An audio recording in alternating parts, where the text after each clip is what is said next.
Hey, what's up? It's EnigmaHood and we're live. Okay, we're doing a different game. We're doing Ocarina of Time Master Quest, actually. So yay. I've always wanted to play this game, but I never played it before. So this is gonna be a new experience for me.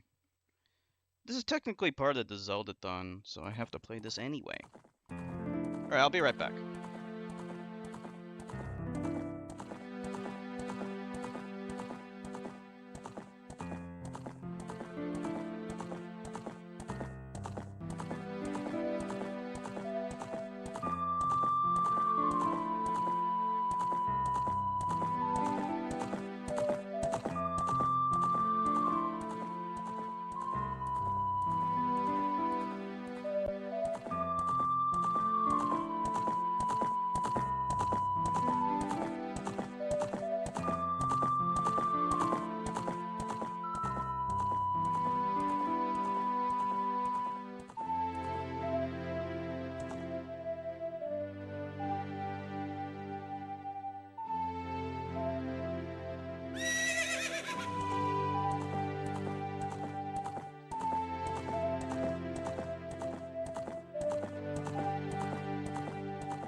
Okay, I'm back.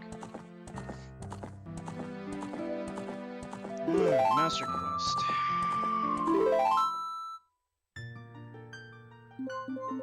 When was this made? I'll just erase it. I probably just, oh, I know what that file was. That was just me trying it out and seeing what it was like. But I never actually pursued it any further. Let's see. Let's put it this headset. So, yeah, hold. Okay. See, like, the L targeting in this game, like, they actually had it so that you didn't have to hold down the button. And it was terrible. No one used that. It was so stupid. Why would you ever want to use it? Like, they said that was better for beginners, but it wasn't. In all the games after this game, they just use the hold button. You have to hold down the button to lock on.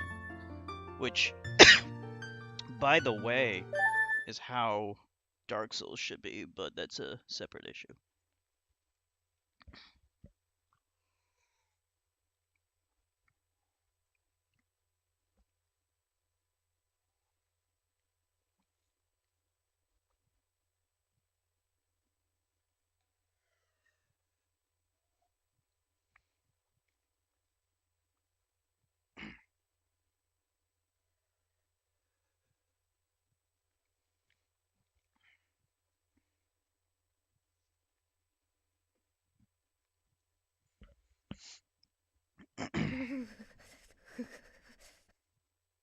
This is such a classic game.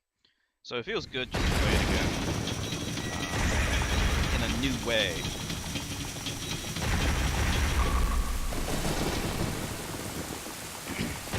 This intro right here is pretty much perfect. It tells you everything you need to know. Like, it's foreshadowing all kinds of shit. You see who the bad guy is right away. You know, it doesn't need to explain, okay, here's the bad guy. You know that's the bad guy. And it's giving you, like, it's giving you an ominous vision, which creates tension. That's expert storytelling.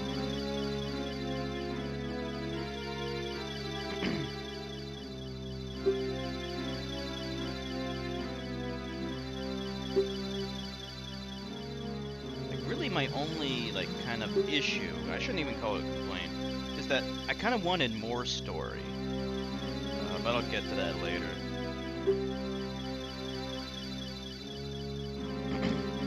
But yeah, this is a game that's still very much focused on the gameplay,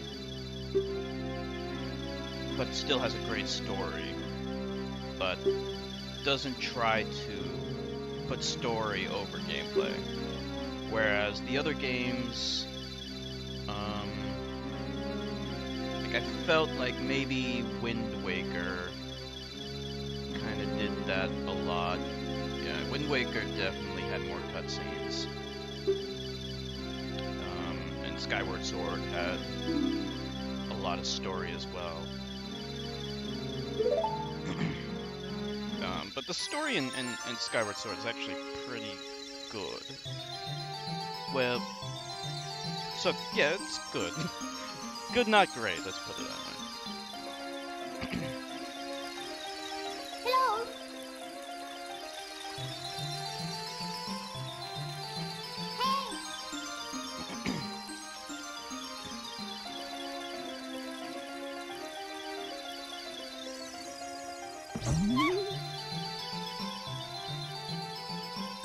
When you pass through that fence, you can see just how two-dimensional the fence is.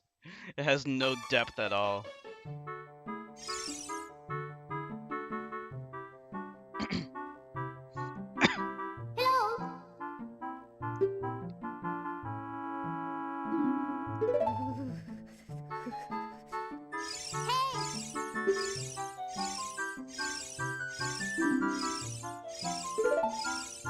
Lazy fucker.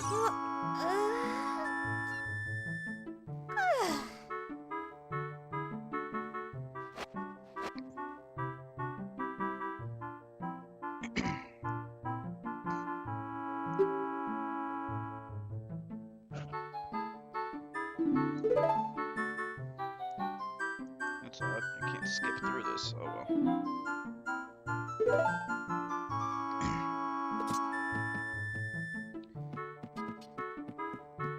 So, since this is the Master Quest version, all of the puzzles to get to the dungeons are the same. So I already know what to do.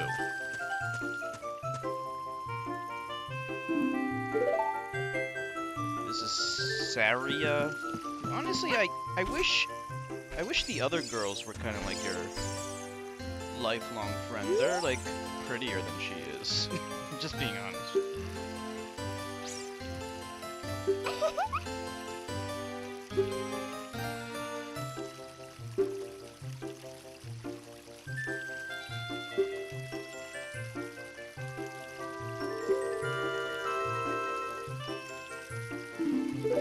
Okay, so we can't get through without a sword and shield, so we need to go and do that right now.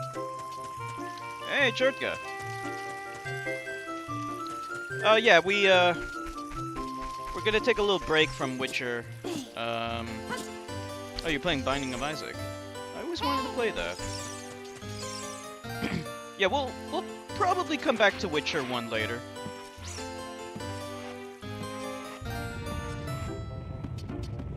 For now, we're gonna be doing Ocarina of Time Master Quest. I always wanted to play Binding of Isaac. How are you doing, Chertka? So you decided to take... You're taking a break, too, from Dirt Rally, it seems. I guess you're not gonna be playing that game for the rest of your life. You're gonna be moving on to other games. That's what I'd like to hear. Yeah, Binding of Isaac was made by the same guys who did Super Meat Boy.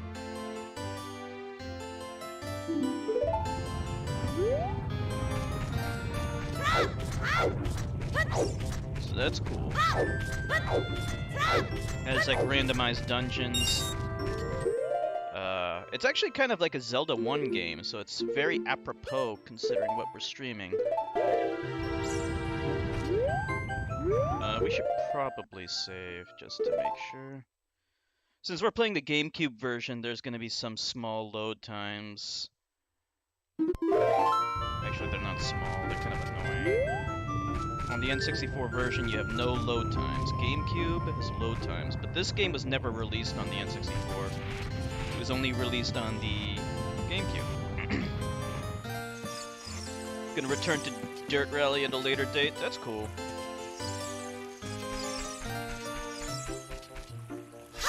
Should probably collect a few more roots.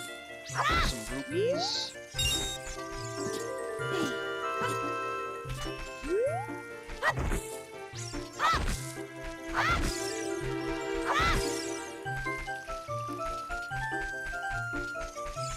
Okay, so now we need to get a shield.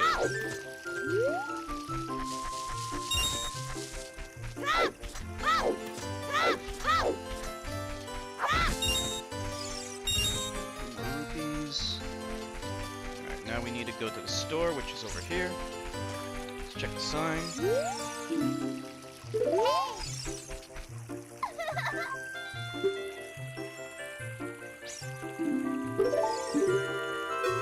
Talk to her if we want, but we won't. We already know how to play the damn game. So we need to get the shield. Oh, we need 40. Okay.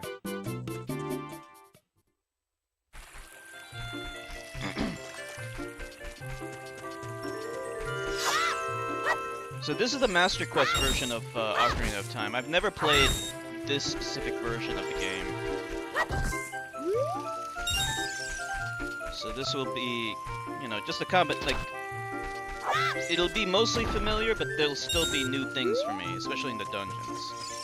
It'll be new. Which is fun and exciting. So we need 40. Need 40 rupees. What's the best way to get some rupees? Let's see.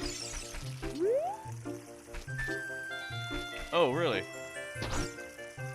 Never played it either? Yeah, this is my first time playing it. So I've had it for years.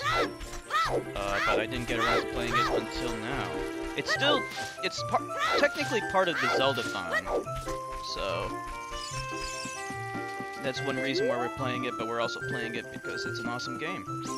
And that's the most important reason to play it.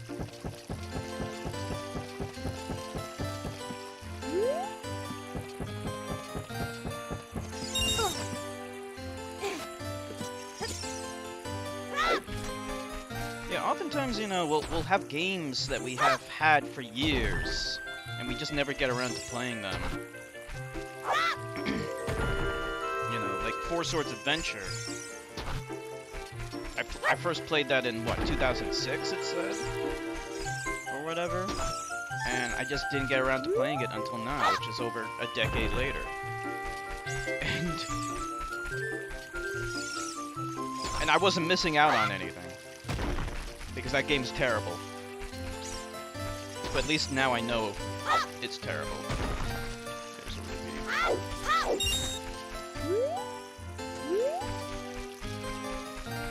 There's gotta be a better way of getting rupees.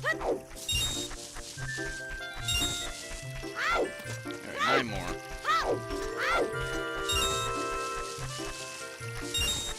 But yeah, it feels great to play this game again, Ocarina of Time, even though it's the Master Quest version.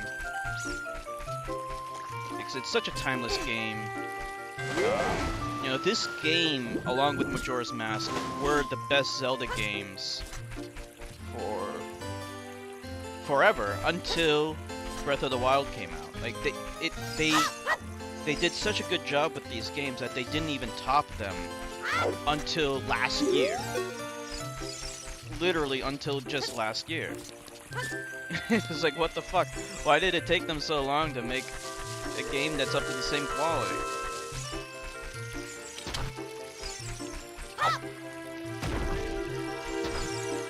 Oh, here we go. We got it. You know, they were able to improve upon the game in small ways. Like, they were able to improve the physics so that they had some obstacles that could swing around. Like, I'm thinking about the vines and stuff. They had some swinging physics in the other games, but like they never really improved upon Ocarina of Time as a whole.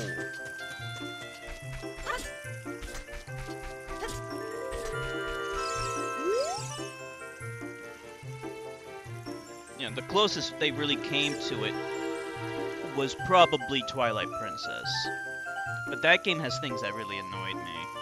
Like the whole like dark world thing and the wolf and collecting all those like spirit things, that was just terrible.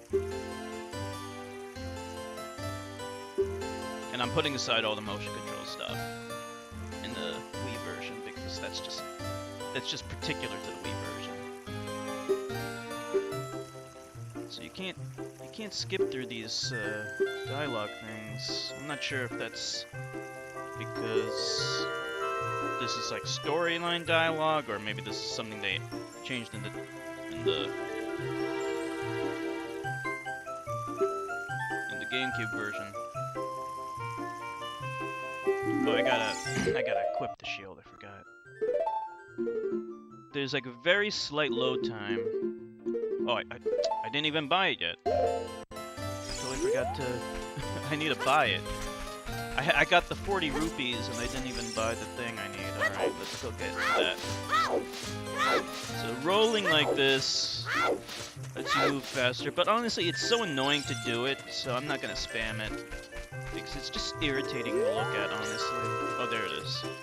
Even though it's faster. Like, really the fastest way to move is actually like this. In speedruns they do that all the fucking time, and it's so, like, stupid to look at. It just doesn't look nice, so I'm not gonna do that unless I really have to. Like, if there's something that's time sensitive, which there is, other than that, I'm not gonna do it.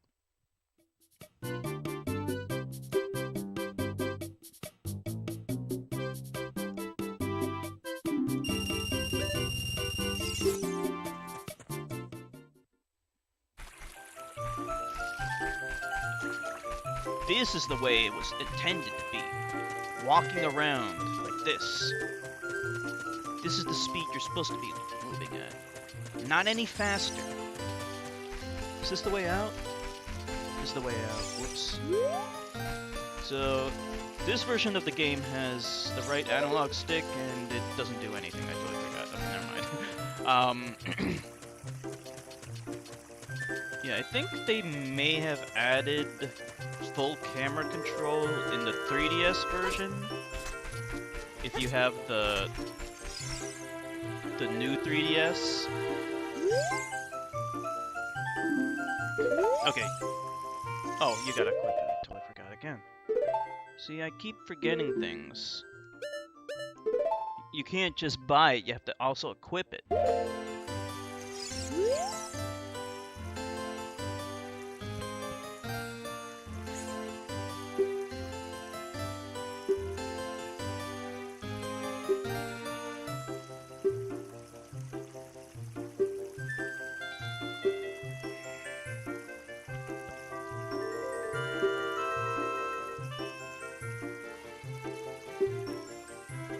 Too bad you don't get to kill this guy.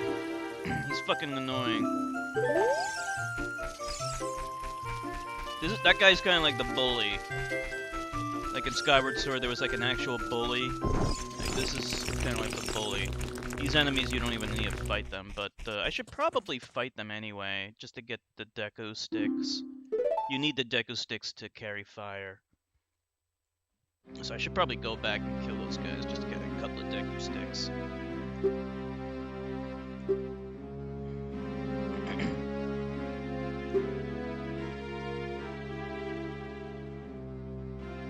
So there are some cutscenes in this game, but they kept the cutscenes to a minimum, probably because of the whole... Well, I'm about to contradict myself, because I was about to say because they didn't have voice acting.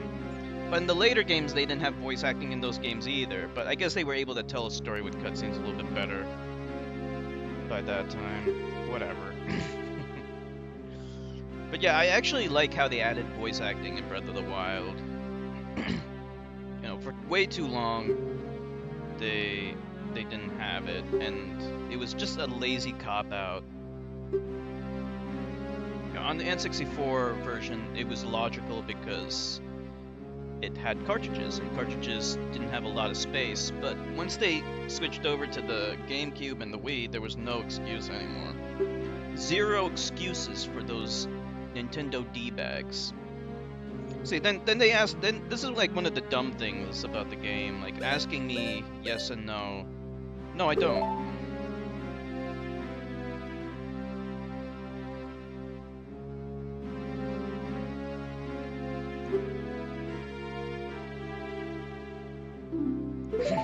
See, all that does is just waste time. So I hate it when they ask those questions. I'm pretty sure Skyward Sword did that constantly.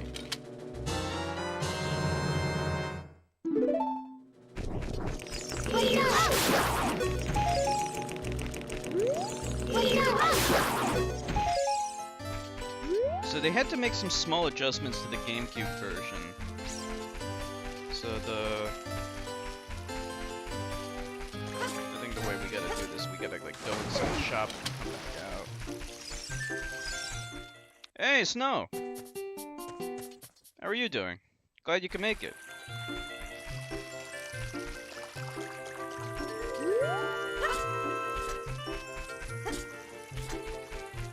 Hope everything's going well. You ever play Zelda? Ocarina of Time before?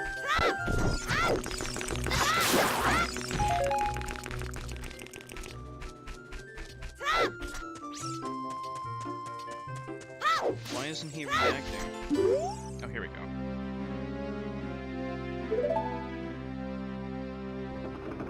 Aww.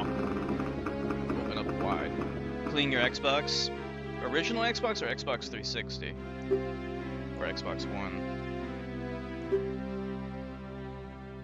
Oh, by the way, did you get your monitor to work? If it's not working still, maybe you can ask Chertka. He might be able to help you. He knows about computers.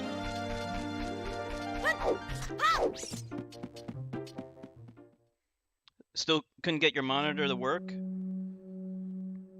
The 360, yeah, I see. Yeah, you gotta keep it dust-free. You gotta take good care of all your video game systems. I always take very good care of my video game systems. Let's see what Navi has to say.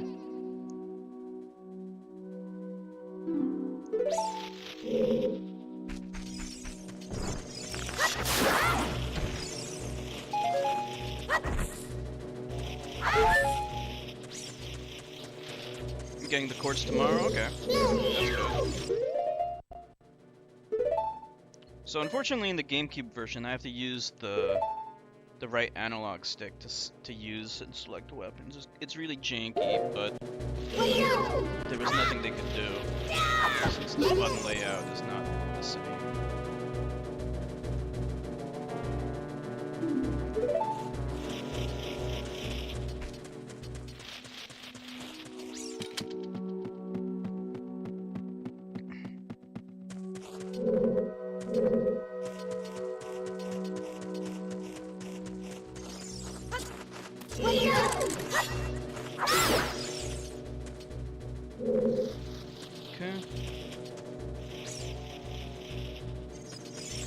Well, we'll skip over that part.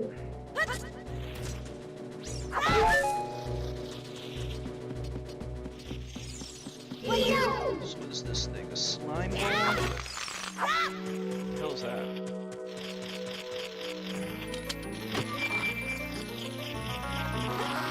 So the dungeons in this game are totally remixed. So this dungeon map is in a new location. Oh wow, this guy's new. There's a lot more D-bags.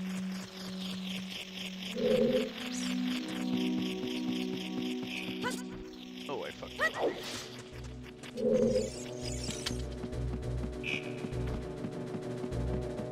So they never gave you a jump button in this game, which some people like, but I actually don't like it. I wish there was a jump button, and originally in the beta they did have, either the beta or alpha, they did actually have a jump button. Instead they replaced it with this kind of like generic button that does nothing. It lets you roll, which is actually pretty useless. You don't really need to roll in order to do anything. You know, like it just makes you move a little faster. So I'm not entirely sure what the logic was behind.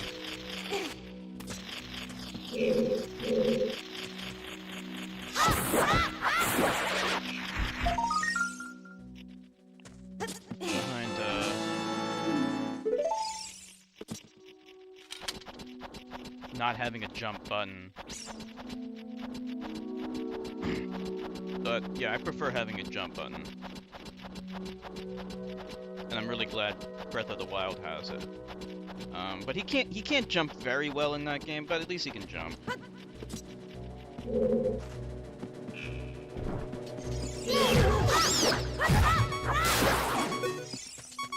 Okay, for some reason, I'm getting my ass kicked.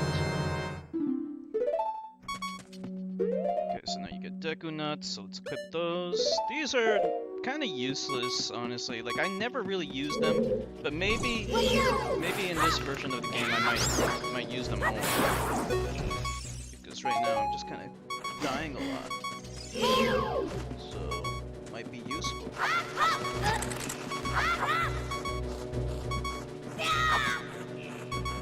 Alright, we're about to die. This is so bad.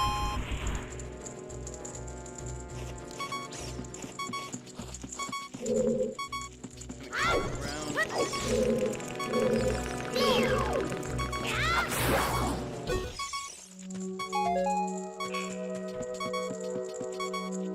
beginning of the game is actually the hardest, just because you're the weakest. You have like no hearts, so it's very hard. The camera tends to go crazy when you're on the ledges of cliffs and things like that. It's very annoying.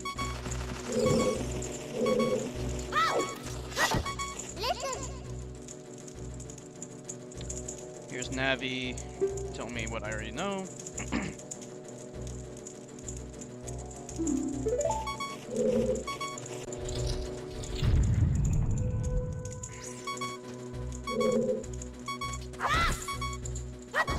Okay, good. That was close.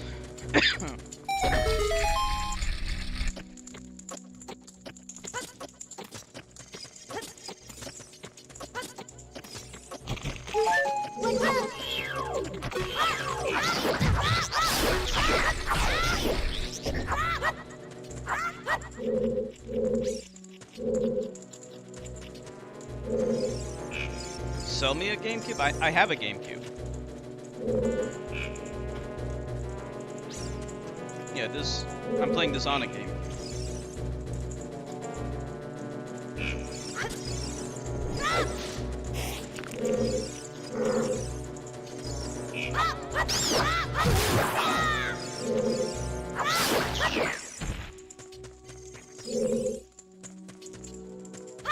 And I also have a Wii, which is backwards compatible with the GameCube as well. So that's also really nice. Okay. Let's get back up.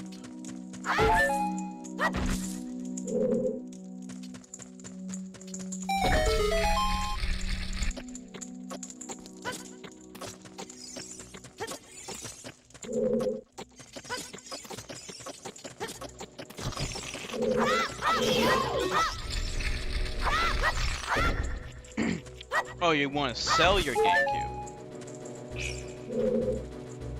I see. Well, I advise against it, but that's only because I'm kind of like a collector, and I like keeping all of my game consoles. Like, those are memories to me. And, like, memories are very precious things. But I understand not everyone's like that. Especially if you have, like, a lot of games for it. Like, I don't know, like, the little bit of money that you can get for it is probably not worth it. You know? I would think that the memories are more valuable than that, but, you know, it's up to you, of course. What kind of games do you have for the GameCube? You know, you might, like, here's the other thing. You might regret it later. Oh, you only have 2 games for it? What games do you have for it?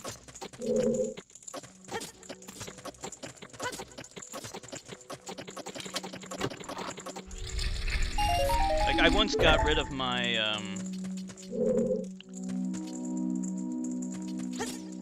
whatever it's called, I traded my Sega Genesis to my friend, and it's the biggest regret of my life. I regret it so much. I wish I never did that. In Animal Crossing, okay.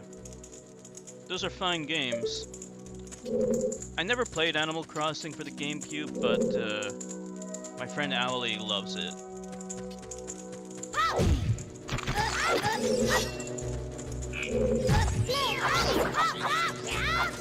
And Mario Sunshine is fantastic.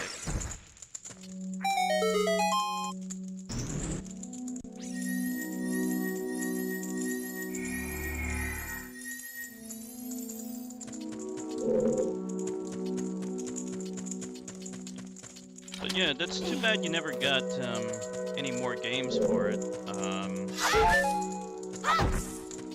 Because there's quite a few really good games. We are actually going to be streaming the Paper Mario game on the GameCube later on.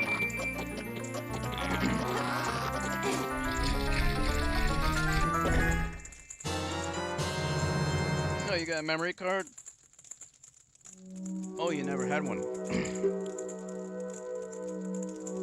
Yeah, you need a memory card to save your game in every game. So Mario Sunshine, if you don't have a memory card, you would have to beat it in a single sitting. Pretty challenging, I must say.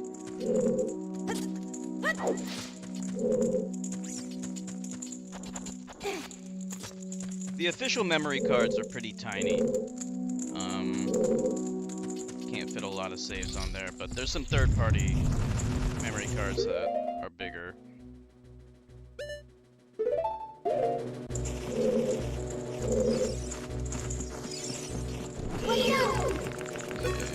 Where do we go now? We gotta go...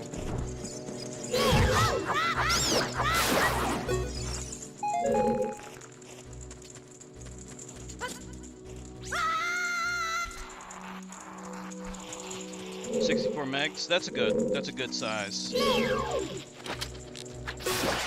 It's more than enough.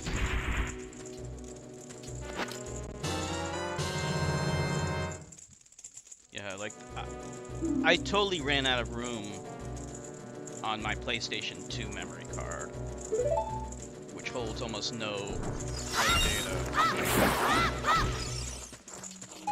Actually, speaking of the PlayStation 2, I need to buy a new controller. Unfortunately, I have to pay like $55 for an official PS2 controller, which kind of pisses me off. But my old controllers are really... they're not working properly anymore, and it's really annoying. I mean, they are old, but I have older controllers that still work, and I don't know why. So I don't know why. It's just irritating. Let's see, what happened? I thought... don't we need to jump down from the top or whatever?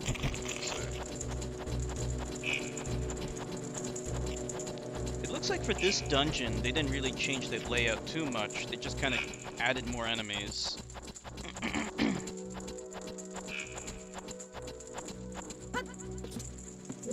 In this playthrough, we might do some fishing. Like, I never did fishing before because it's so lame. But, maybe we might do a little bit. I don't know. Oh, you have a Zelda game for the NES. There were 2 Zelda games for the NES. There's Zelda 1, and then there's Zelda 2. The Adventure of Link. I've beaten both of those games. Some people don't like... some people think they haven't aged well, but I think they're both fun. Zelda 2 is very difficult, but I have beaten that game.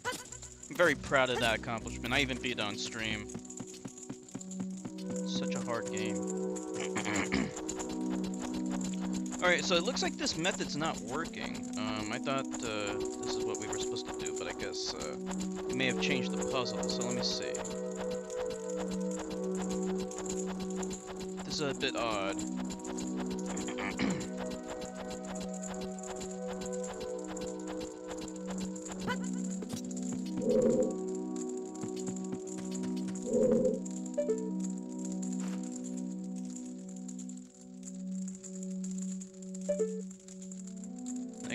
The way it's originally supposed to be is you're supposed to just jump down. You're supposed to be able to just jump down.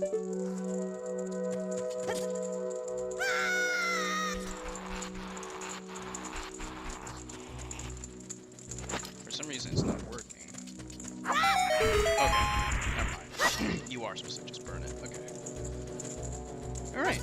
I don't know where I got in my mind that you're supposed to jump down onto it.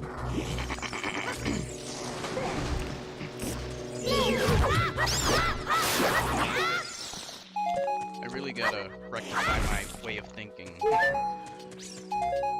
Because that is not what you're supposed to do. Alright. That's fine. So it looks like this this dungeon's mostly unaltered compared to the original version. Like I said, I think they just added more enemies or made them more aggressive. It's kind of hard to tell.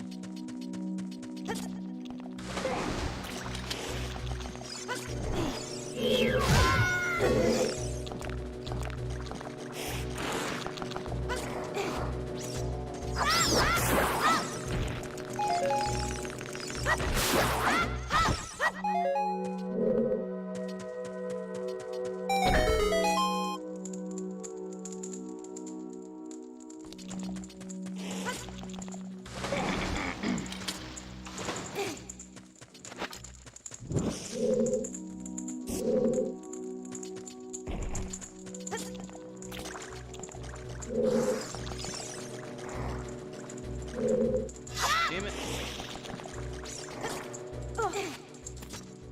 Oh, what am I doing? I'm supposed to use it here.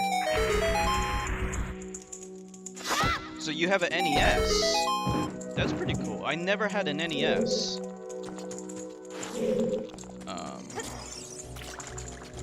Yeah, growing up as a kid, of course I wanted one. But I never had an NES.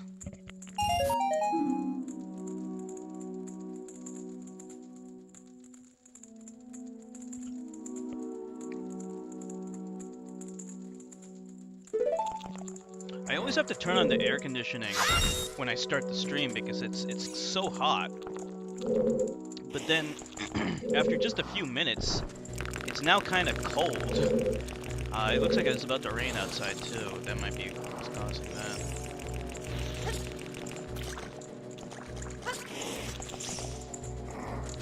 The discs for the GameCube, believe it or not, yeah, they were smaller. They were mini discs. They could hold more data than a CD, but at the time, DVD ROMs were pretty much the norm, so they couldn't hold as much space as a DVD ROM, but they could hold more space, believe it or not, than a CD ROM.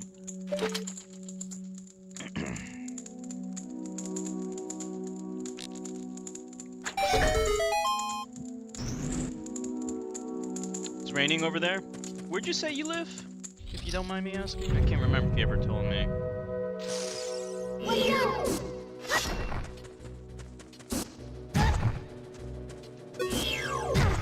Why is this not... Oh, come on! Okay, there we go. I forgot that, in some games... Oh, this is bad. In some games when you just lock on, you actually... You're defending yourself automatically. In this game, there's actually a shield button. I keep forgetting that. Live in the Midwest, I say. My friend Nilavani, she lives in Kansas. My friend Allie, she used to live in Ohio.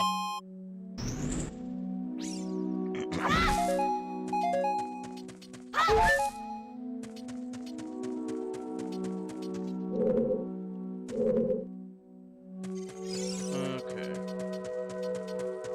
Oh, looks like we gotta bring in a torch over here.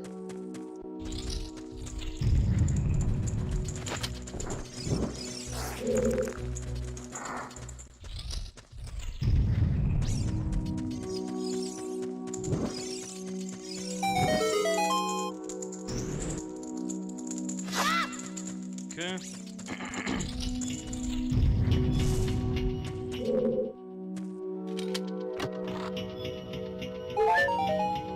Jeez, this is... I hate it when there's a chest and all it gives you is 1 heart. Alright, whatever. You gotta keep stepping on this thing? Yeah, it's one of those you gotta keep stepping on it things. Let's see. Has this puzzle changed at all?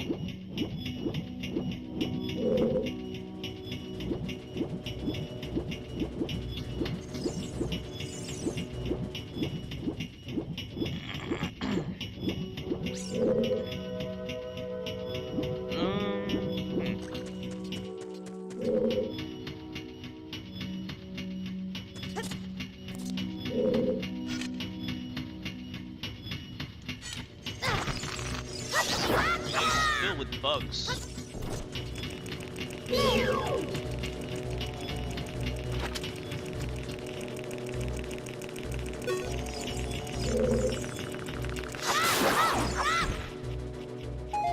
Missouri River is gonna flood? Damn. Hope you're away from that.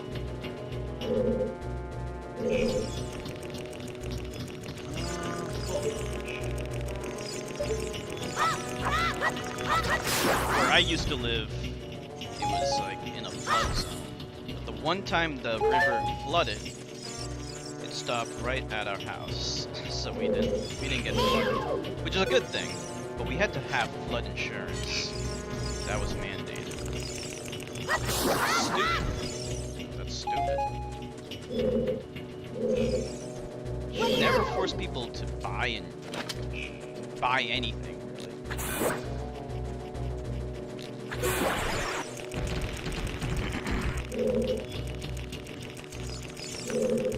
Didn't I kill this guy already? How many times do I have to kill him? Let's see. How do we pull things? This is definitely something we can drag. Oh, wait a minute, I get it. Never mind.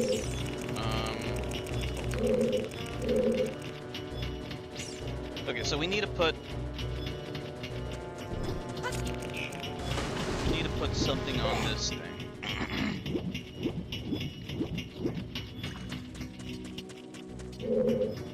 Okay. We need to light that, but also need to stand on it at the same time.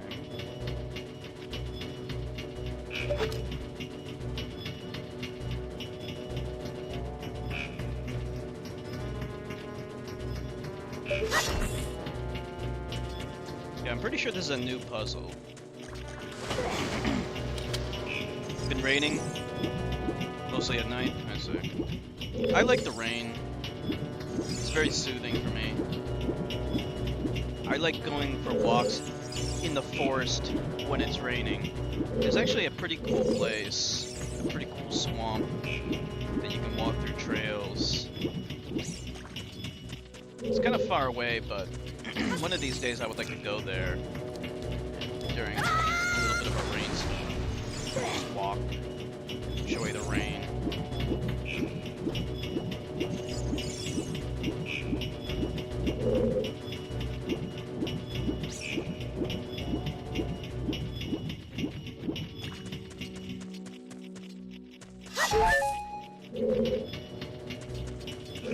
Alright, I'm stuck.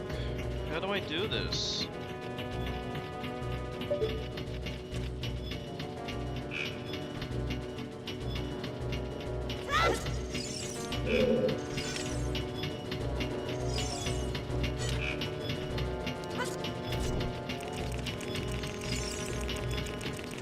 what do I... Because I can't... Right, let's get up here. This is just confusing the fuck out of me. Alright, we have 2 torches. They need to be lit. You need to put something on top of it. But what? There's nothing to put on it.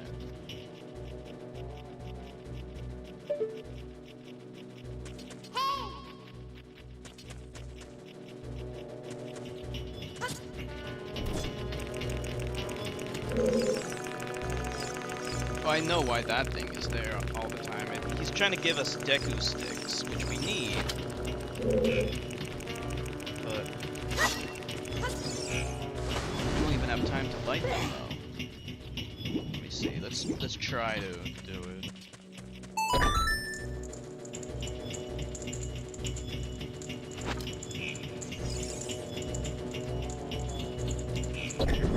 Okay, you can light it. It's just kind of timing it. Oh no, I ran out. Okay, yeah. It's just a matter of timing it. They're just trying to make it harder. You don't have to keep it depressed.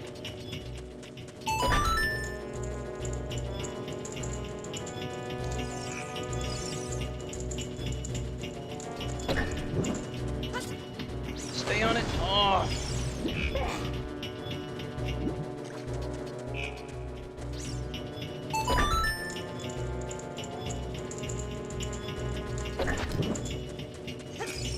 Stay on it.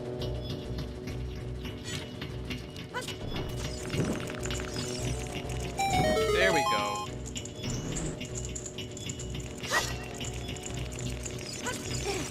Okay, good.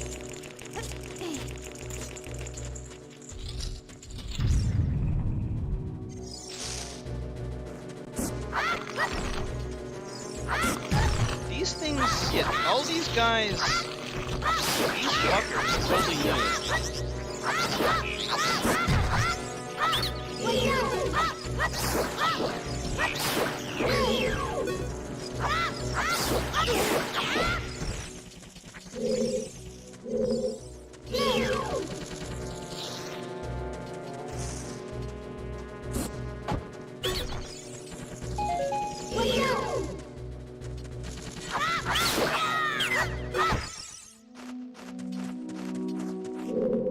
yeah, that guy's kind of new. Like, I don't remember him coming out of his thing and then having to give him a follow-up attack.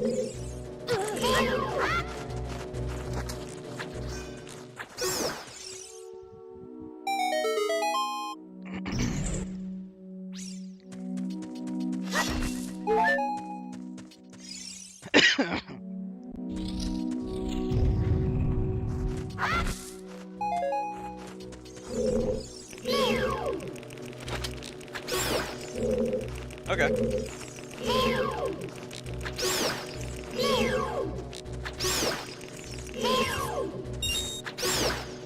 The money in this game is not that useful. What does that do?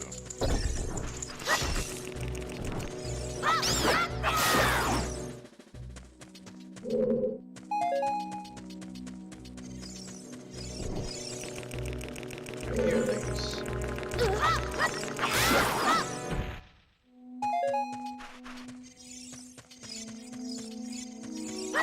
Like, sometimes, like, Navi just wants to go crazy.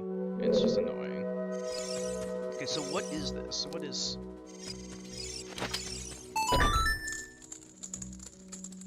Okay.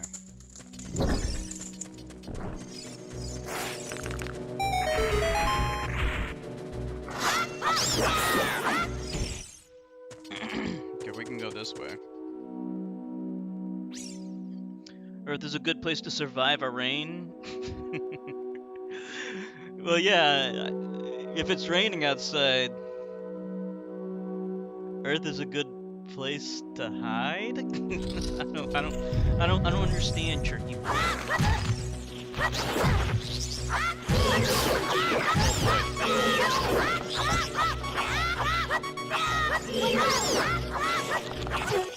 Oh no!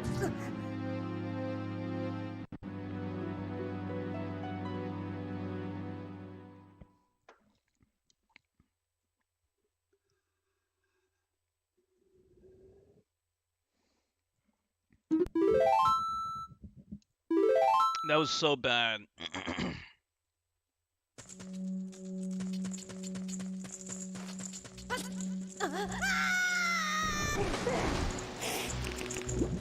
That was unbelievable.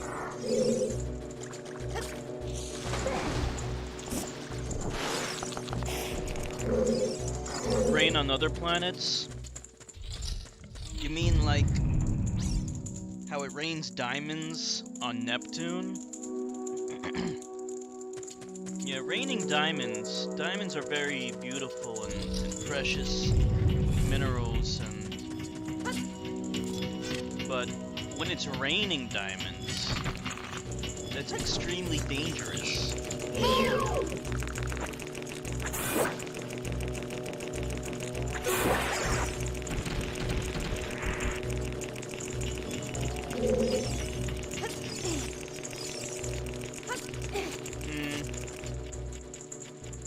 Yeah, raining water I can deal with.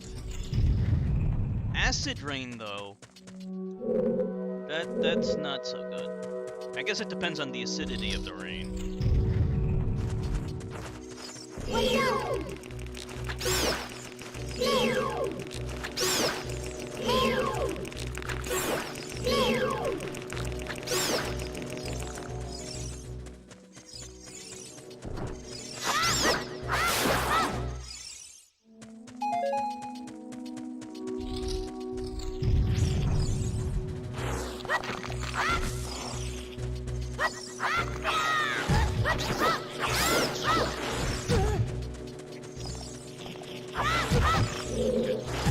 Took out all of his cronies.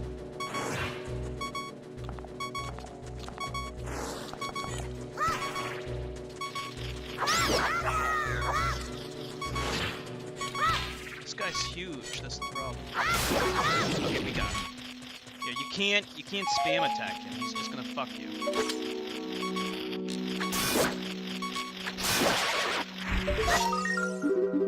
How do I get it? I need the hook shot. We need to come back and get the hook shot.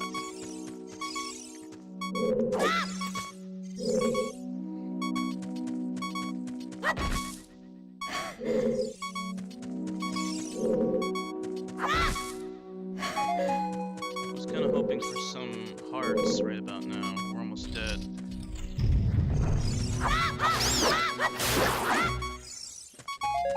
Oh well.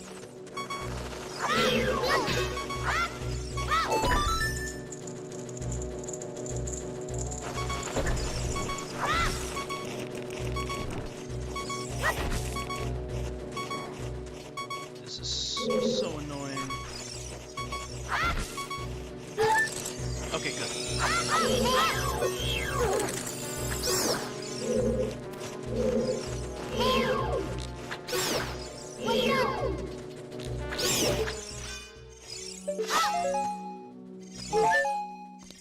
That was a little bit too intense.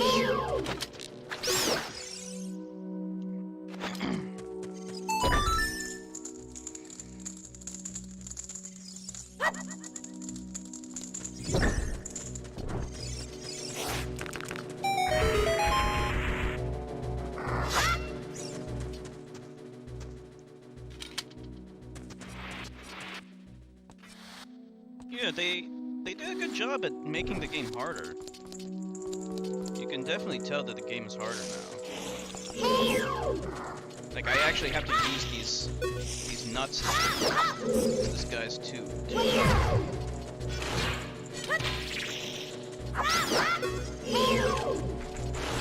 is kind of like the way the game was intended to be made in the first place.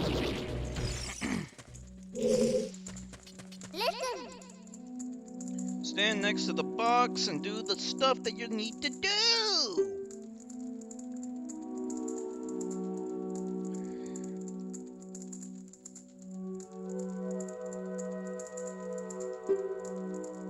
Yeah. I'm not like I'm not like sitting through all that because I love reading the instructions. Like, they won't let you skip it. So that's that. That's what that is.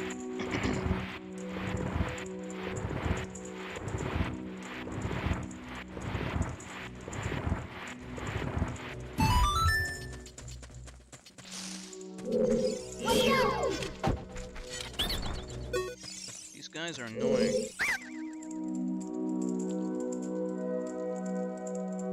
50 roops for a Deku shield? I don't need your fucking shield. Fuck off.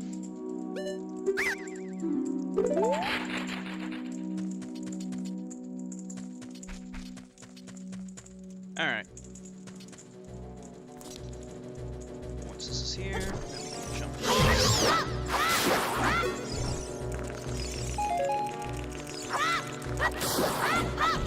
Actually, it's not the point, is it? What did that do? What was the point?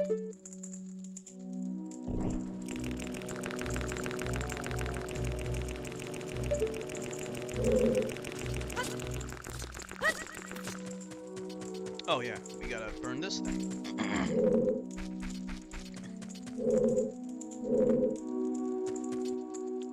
There's the fire. Oh, welcome back, Snow.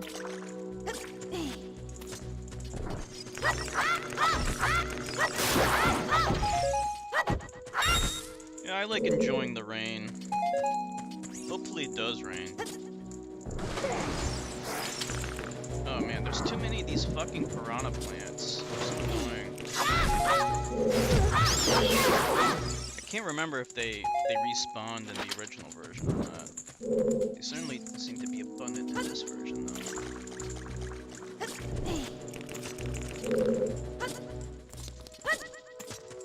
And we fucked up. Yeah, rain can be very soothing to listen to when you're trying to sleep. What am I doing? Yes. Especially thunderstorms. Thunderstorms are very relaxing. Oh, fuck. We do need to go on top of this thing.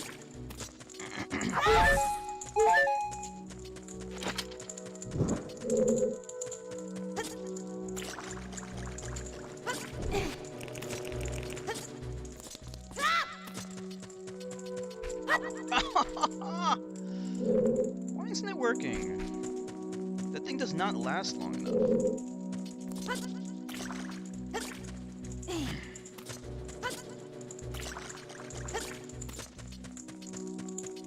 Let's try to maximize time here.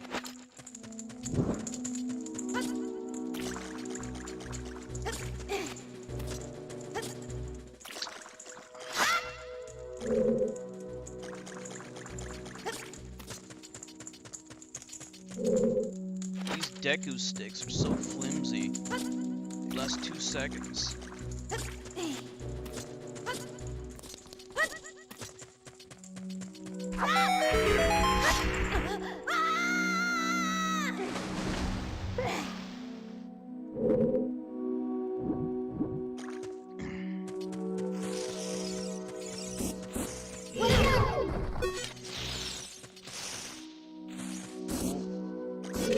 You have to defeat them in a certain order?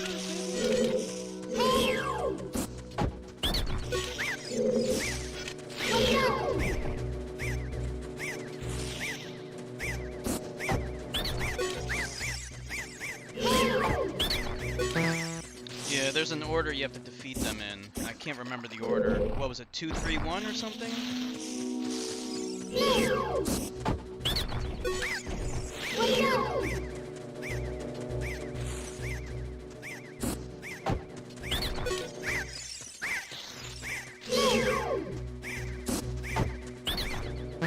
Damn it. I don't remember the order. The order's the same. Maybe it's 3, 1, 2.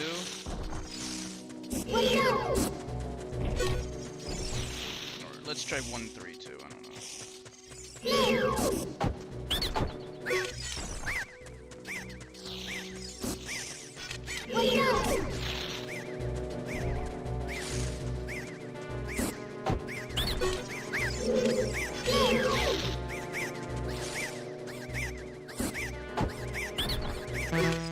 Nope.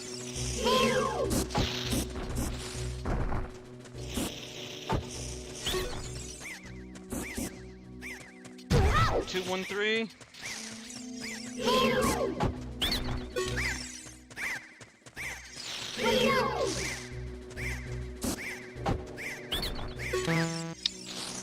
fuck's sake! Damn.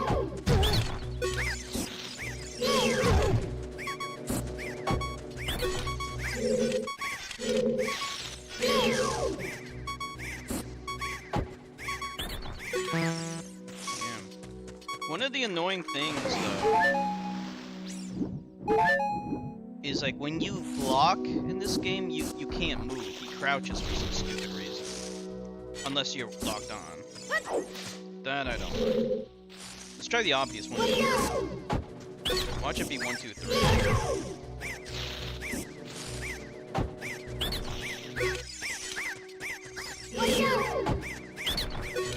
No. 3, 2, 1?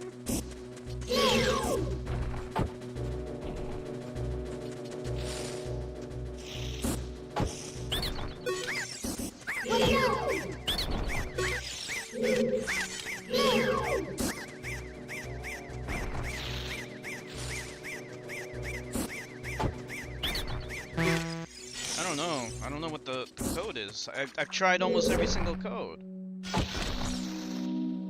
213 maybe is left? I can't remember.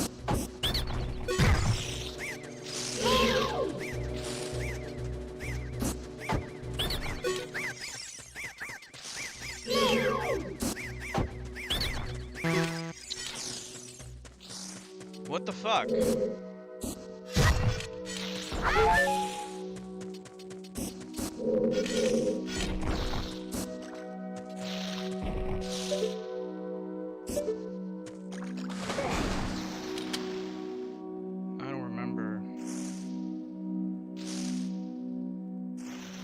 Yeah, I know. It's it's just the code. I can't remember what the code was.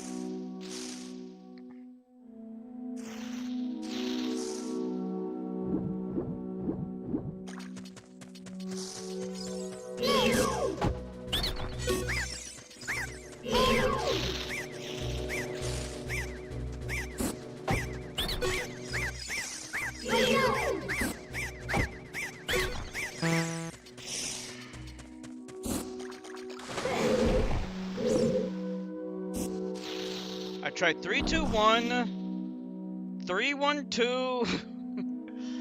I tried every damn code there is. 1, 3, 2 maybe? I thought I tried that already.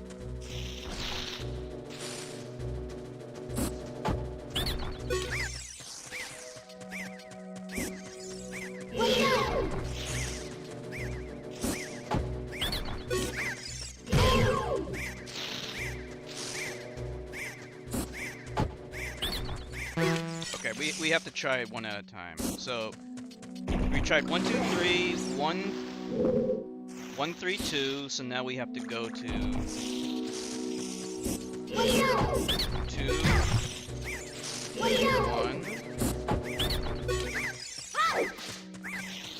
1, 3. Next one is 2, 3, 1.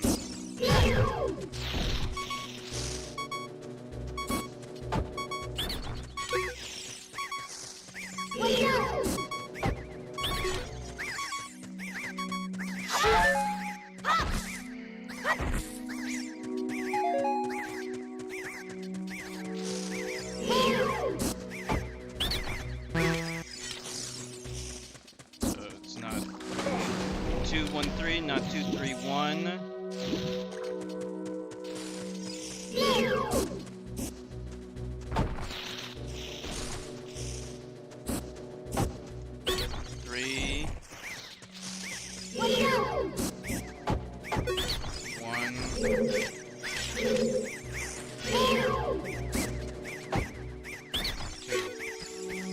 Oh, I finally got it. It was the last one I checked.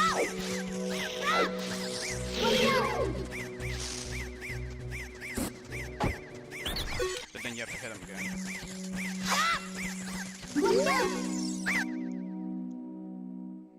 Oh man, it was literally the last code I checked. So stupid.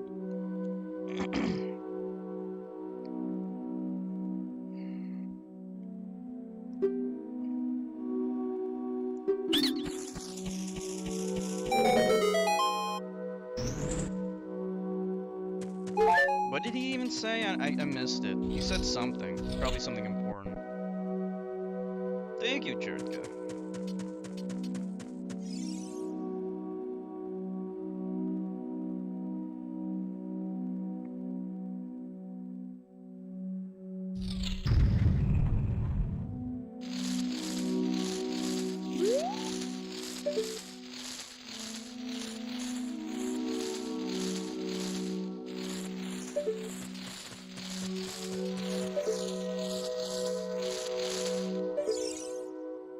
It's Goma, the nasty fuck. I heard if you use the Deku Streak, it's actually more powerful.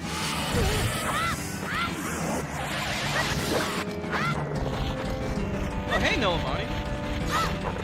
How are you doing? I didn't think you would be able to make it to the stream tonight.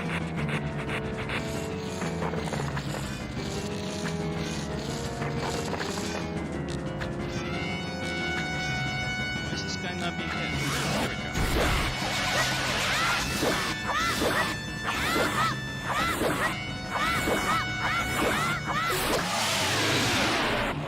How are you doing, little bunny?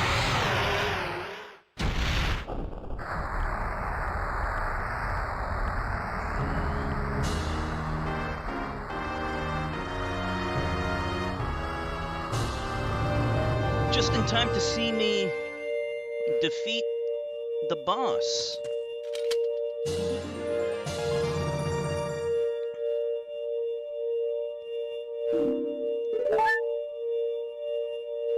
Where are you? Are you in Chicago? Or are you back in Kansas?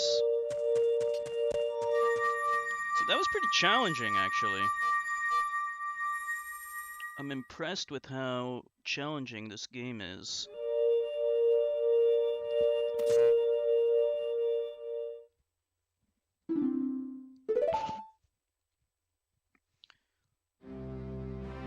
Now, of course, the great Deku Tree must die.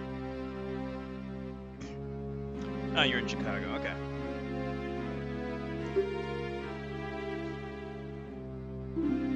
Yeah, this is not regular Ocarina time. This is Master Quest Ocarina time.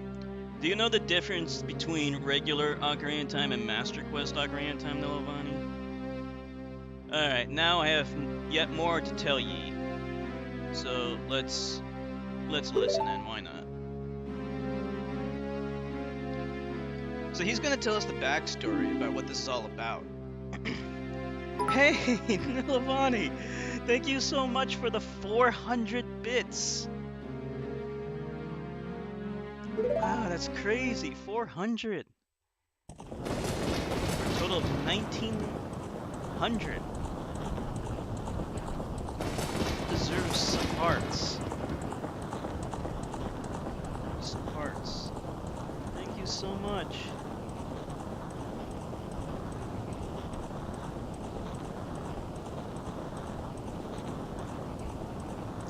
Did you get 400 bits from just watching ads? Baja Blast, yeah, definitely. Thank you so much.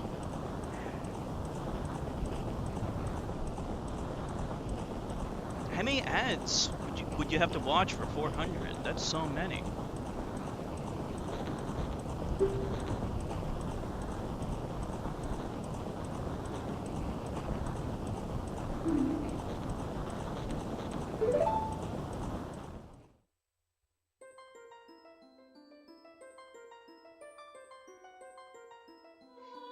Yeah, Baja Blast sounds good right about now. I still have some Mountain Dew in the fridge, but it's the green Mountain Dew. Oh, really? An ad gave you 100 bits? Wow, that's amazing. The most I've gotten is like 10 from watching a single ad.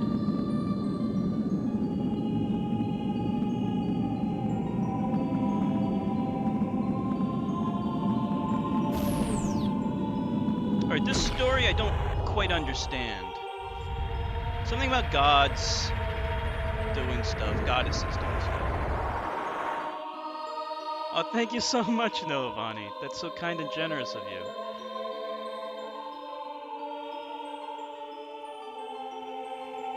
Your breaks are At the airport?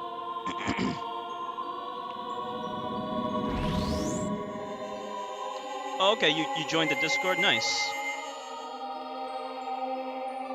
Okay, no problem. Which one? I'm not sure which one to kick, though.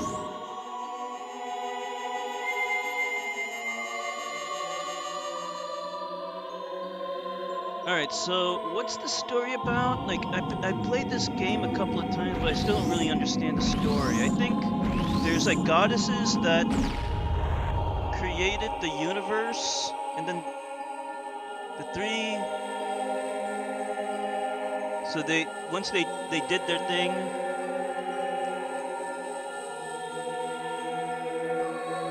So it's weird. It's like the goddesses created stuff, then when they left, the Triforce was just created out of nothing. Okay. I'll get rid of the one that doesn't have a profile pic then. Between flights, okay. Can you get breaks during the flights? Can you get internet on the plane? I know, like, some planes have, like, internet, right? Like, you can have Wi-Fi. So, what's going on here? Thou must not allow the desert man in black to lay his hands on the sacred Triforce. The desert man. Doesn't he mean the brown man? You must not let the brown man take over the world.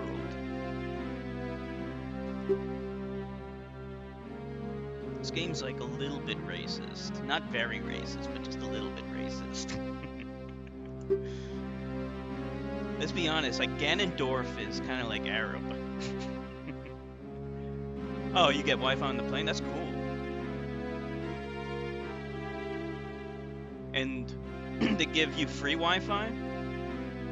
Did the passengers get free Wi-Fi too? Or do they have to pay for it?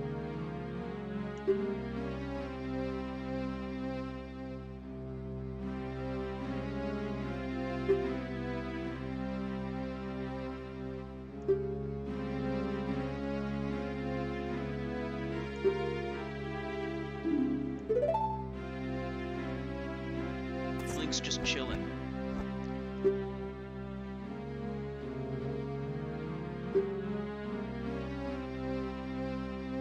Take the stone with ye. He didn't say ye. He's supposed to speak in like old-fashioned English. Nilabani's the pilot. She's flying the plane and like texting at the same time. Wouldn't that be so fucked up if you're texting and flying an airplane at the same time? Oh, you have to purchase the Wi-Fi. Does it cost big bucks? Take the stone that the man wanted so much that he cast a curse on me.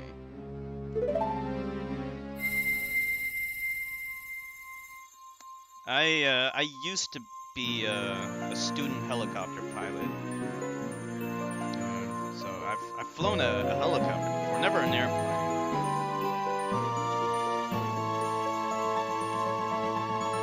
But flying an airplane is easier.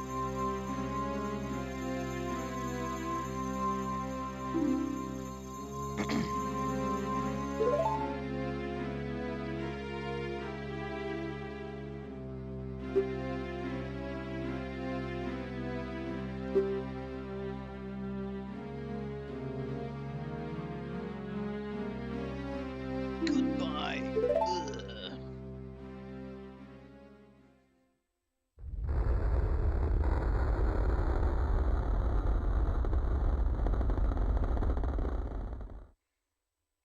And like there's no like sadness. Just Navi's just like, let's just go. Let's just go. Let's get the fuck out of here. We're wasting time. Who gives a fuck about this fucking tree? Piece of shit. Flying a plane. And just watching ads on Twitch. That'd be great. That'd be so fucking crazy though.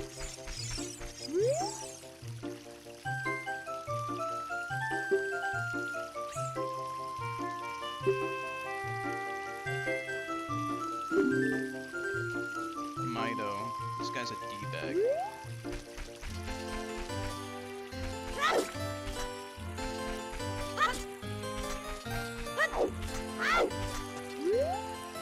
Okay, so that's it then.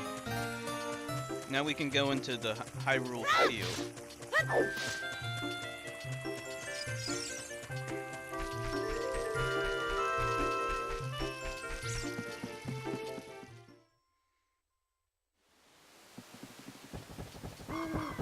Nilavani, did you happen to catch out the VOD of The Witcher that I streamed yesterday? Oh, you never been on a plane before?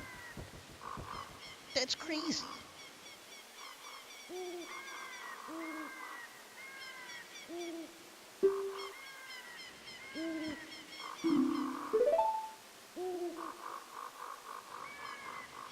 I was wondering if that game looked interesting at all.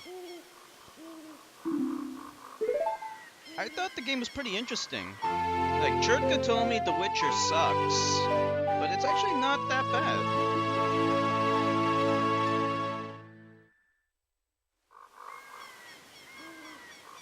Oh, thank you so much, Nilavani. That's so kind and generous of you. Thank you. Oh, you haven't seen the VOD yet? Yeah. Yeah, I streamed a little bit of Witcher 1. I don't know how enjoyable it is for people to watch it. Like, I'm having fun playing it. But, like, if it's really boring, we don't have to go back to it. But I thought it was pretty interesting, because, like, it reminded me... For some reason, my voice is just, like, giving me... My throat is giving me a lot of problems. It reminded me a lot of Dragon Age, actually. The main difference, though, is that you don't play yourself. Like, there's no character creation. So you're playing a character. But you do get to guide his decisions. But yeah, the lack of a character creation did kind of bother me. I kind of wish, like, there isn't really a good, compelling reason why there shouldn't be a character creation. Hey, Nomads, what's up? The Enigma Eye. How are you doing? Because, like, they could have done it kind of like in Dragon Age or Knights of the Old Republic. Because,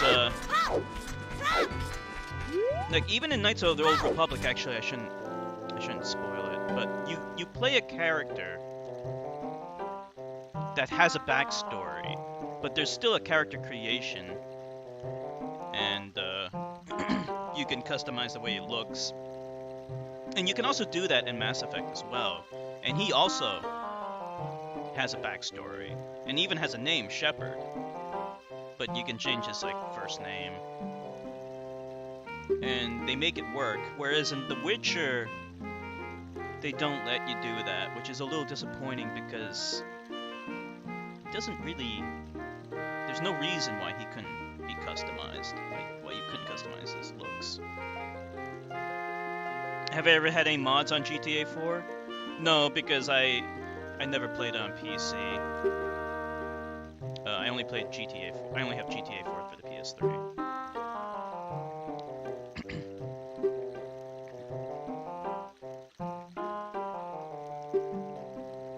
Yeah, Knights of the Old Republic, I love. It's very similar to Dragon Age. And those, when I was playing The Witcher, it reminded me of those games. It had kind of an interesting combat system. Did you get all that? Yeah, I got all of that. So this I was just telling us about all the funny business going on.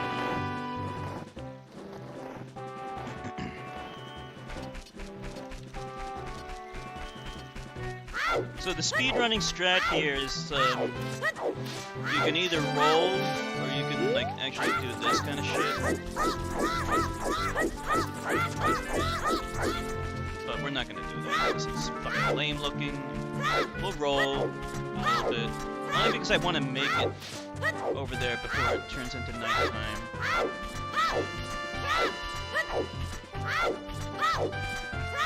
Oh, the difference between Master Quest and the original?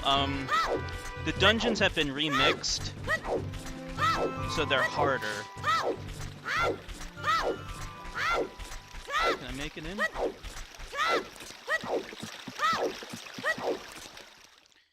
Yeah, and so they added more enemies.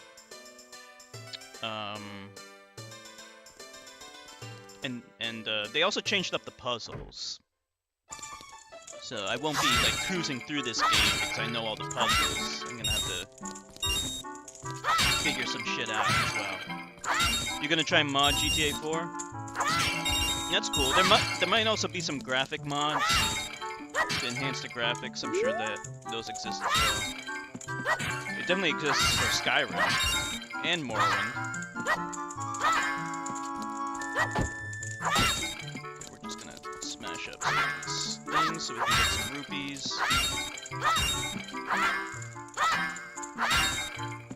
The rupees they're not that useful. You can buy some stuff. You can buy a shield. So we wanna try and get some.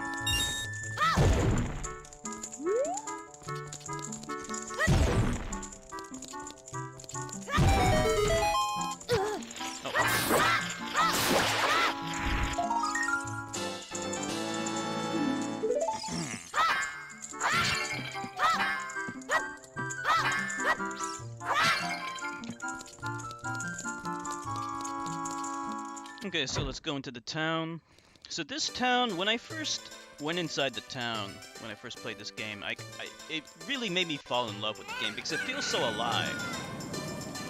You know, even though none of these guys really say, none of the NPCs say anything very interesting, but they all lend some personality to each character, which is really cool.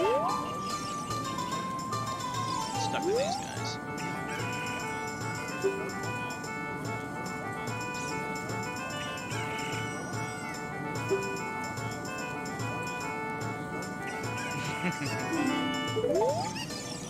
What an idiot. Okay, let's see. Let's go in here. Alright, so here's the shop. You can get a free shield later. But we can buy the Hylian shield for 80 rupees here. I forget how to get it though. Beaver cuts.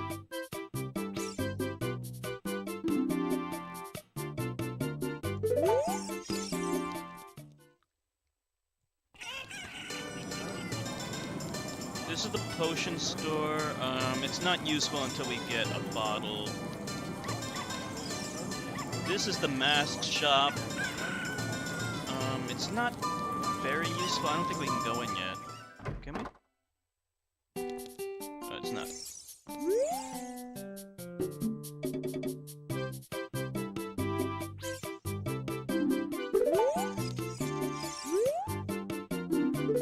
Yeah, this...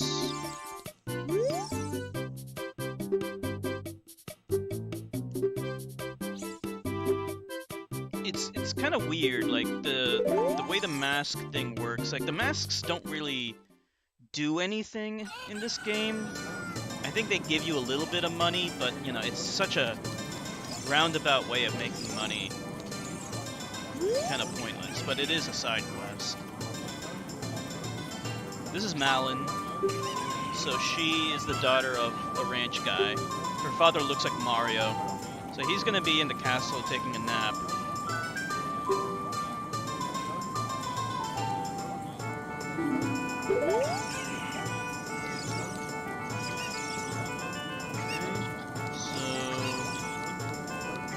This guy is kind of weird. I'm not sure what you can do with this guy. I think you can sell him bugs, but I'm not sure. It's kind of weird. That's a mini game. We'll play that later. So we want to go and visit Princess Zelda.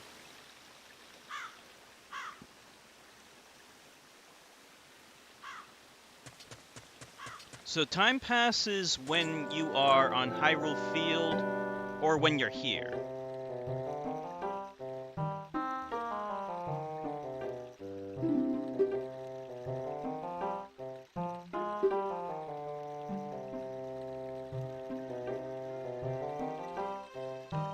overclocking a laptop? How about Chertka? Is overclocking a laptop safe? My guess is no, because when you overclock a computer, it generates more waste heat. So you need a better cooling system to keep it cool. And laptops already have cooling issues. I know that, like, my old laptop would notoriously have heat issues. Like, it would get really, really hot. And if it gets hot, then the computer slows down, and it can even damage it permanently. One of the things that you have to check the vents and make sure there's no dust covering the vents, because that can obstruct the airflow.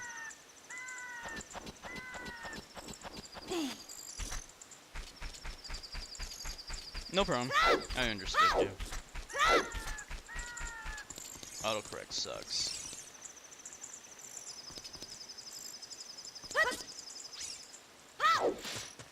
So there is a rock here. I don't think you can blow it up with bombs, but you can destroy it with a hammer. With the Mega 10 hammer.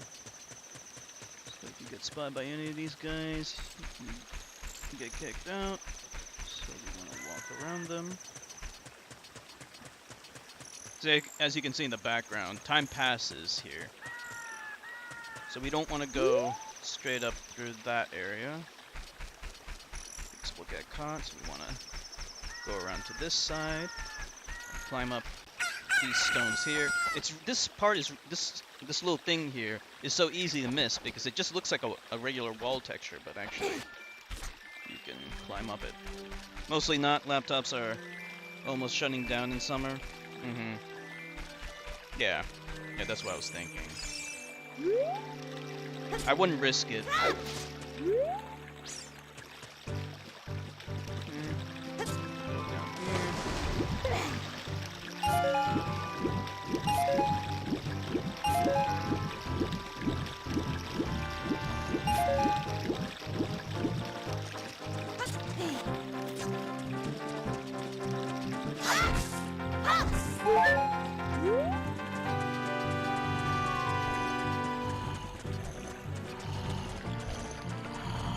Okay, so here's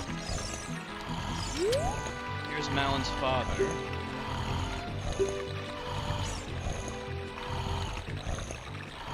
This is your favorite Legend of Zelda game?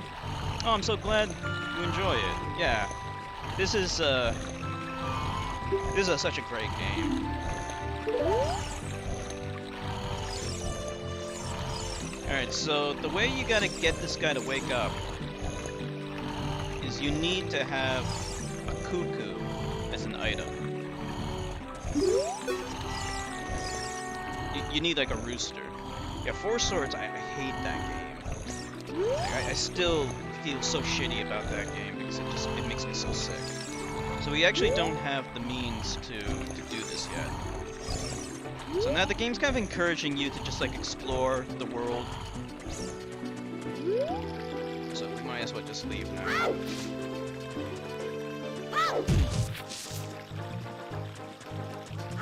Four Swords is a piece of shit.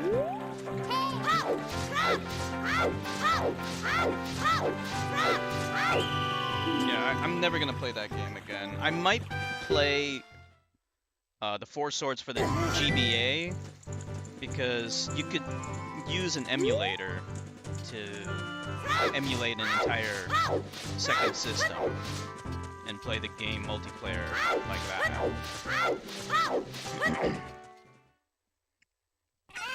But Four Swords Adventure, never. That's a done deal. Let's see.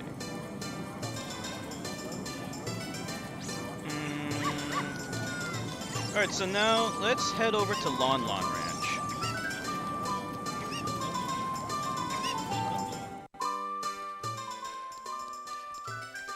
We can talk to Malon again, and she might give us a clue on how to wake him up.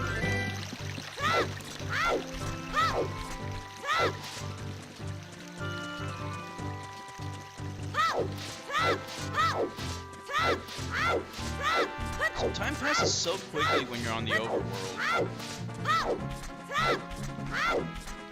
that that's why I'm gonna be rolling a lot, just so we can get to the Long Ranch before it's nighttime.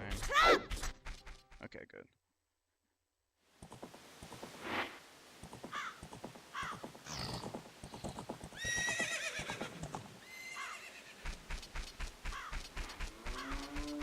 So in this game, you can't ride a horse when you're a kid. But in Majora's Mask you can. Here's Evil Luigi.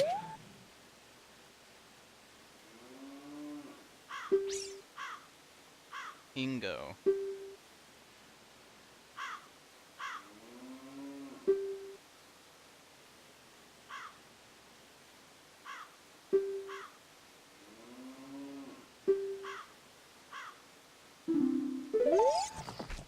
Okay.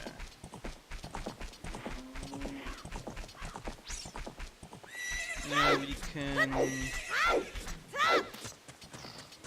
look for Malin. She should be. Where is she? Actually, I don't know where she is. I don't think you can. No, you can't ride any of the horses. Let's just listen to what Navi has to say. So Navi, she's supposed to give you clues, but she doesn't actually help at all because we've been to Hyrule Castle and we don't know what to do. So Navi's totally useless. I think you can roll into this. Yeah, there we go. You want to collect these things. These are gold Skulltulas. You'll get a bigger wallet if you collect enough of these things. I believe this is the first game to have wallets. I don't remember Zelda 3 or 4 having wallets. It's kind of stupid, like you need a bigger wallet to carry more rupees, but it's just the way the game is. I remember when I first played the game, I hated that. I hated how there was like a rupee limit. Because oftentimes you can get a lot of rupees, and then you go into a dungeon and there's just rupees everywhere. And you can't collect anymore once you hit your max. Okay.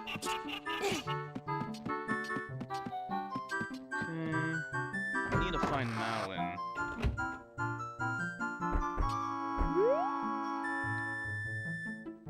Why do you want to take it off? It might be glued on.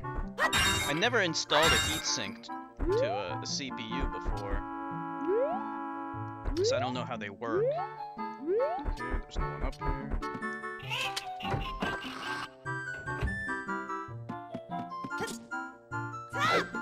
So, I don't quite remember exactly what to do next. I know that you need to get a cuckoo item, but I don't remember how to get it. But if we find Malin, that will at least guide us in the right direction. Not really sure where she is.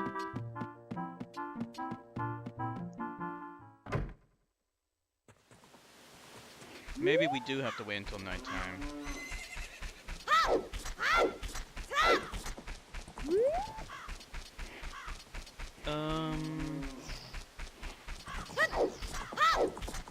Is she out here?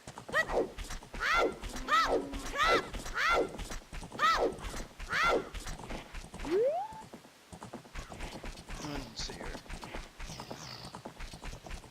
Alright, we'll just go outside, wait until night, and then come back in. A thermal post? I never heard of that before. That's better at removing heat than a heatsink.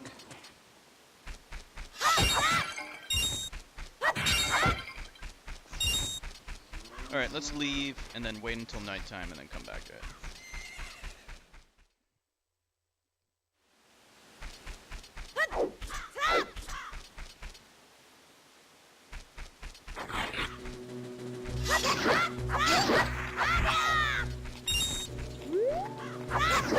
this game does have a day-night mechanic. When it's nighttime, the bad guys come out at night. Makes the game 1% harder. Not really that much harder, though.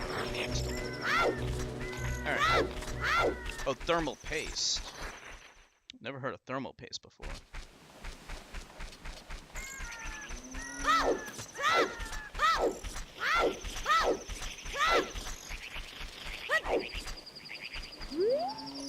Let's see. There might be a guy. I know at night there's more Skulltulas around. I can even hear them. Yeah, there's one over there. We'll need to wait until we get the hook shot, though. Or the boomerang or something.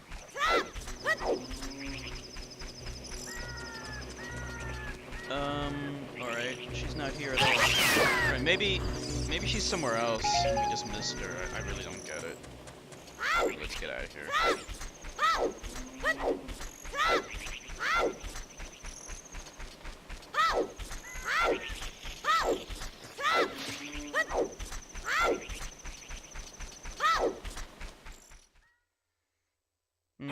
Let's see. We can head to Kakariko Village and do some stuff there.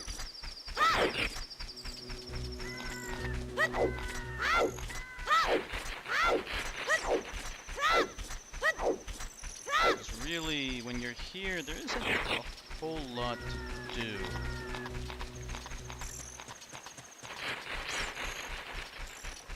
Yeah, we need to find that cuckoo, and I can't remember exactly how to get it.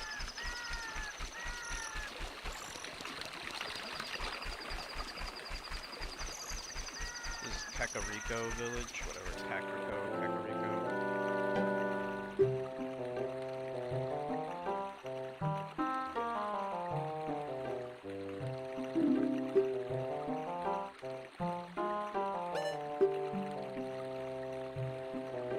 Owl's telling us not to go this way. But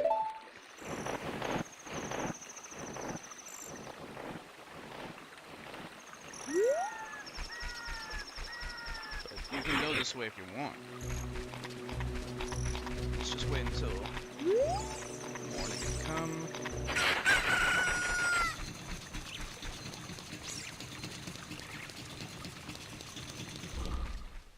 So this is kind of like the first. Well, I shouldn't say it's the first open world game, but it's an early form of open world. It's not a true open world game, not like GTA, but still. I mean, Daggerfall came before this, obviously, so did Ocarina. But they had an open world with nothing to do on it. At least there's stuff to do in this open world.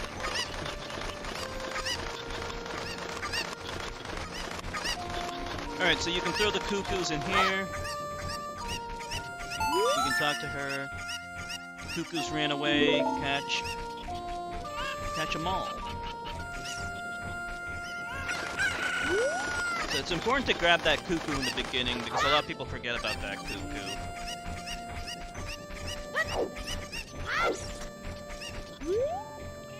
So this cuckoo over here, he always gave me problems. I had no idea how to get him for the longest time. So annoying. The way you gotta get him, you gotta grab a cuckoo. When I was a kid, it really gave me problems. You gotta grab a cuckoo. What the fuck? Pick him up. And then, when you jump off a cliff, it lets you glide down. That's how you gotta do it.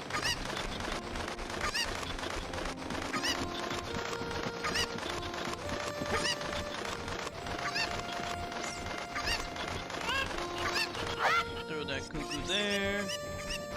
Grab this cuckoo here. There's a total of 7 of them.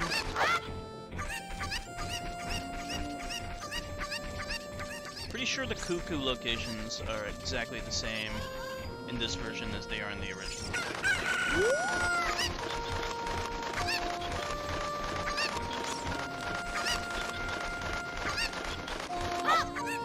How many are there? 4? So we need 3 more.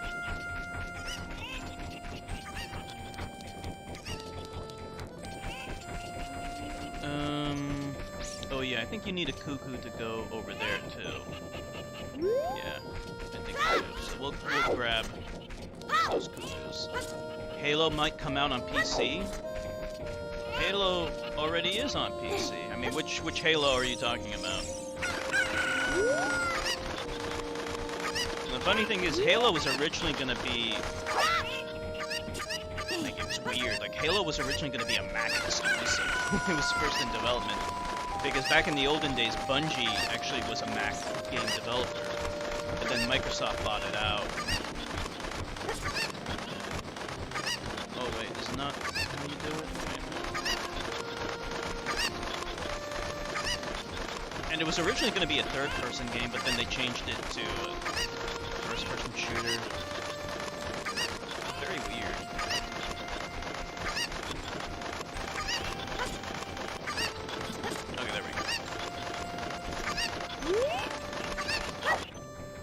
I don't know what happens if you accidentally throw Cuckoo down the well. I mean, I guess if you leave and come back, it'll reset.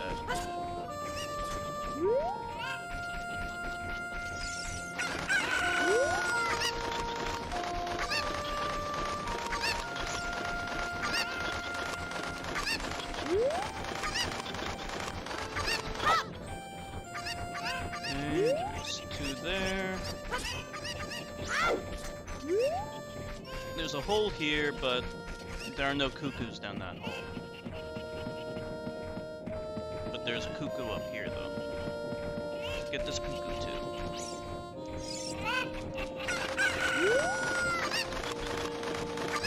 And that should be all the cuckoos. Here, there's one more cuckoo that you gotta get somewhere.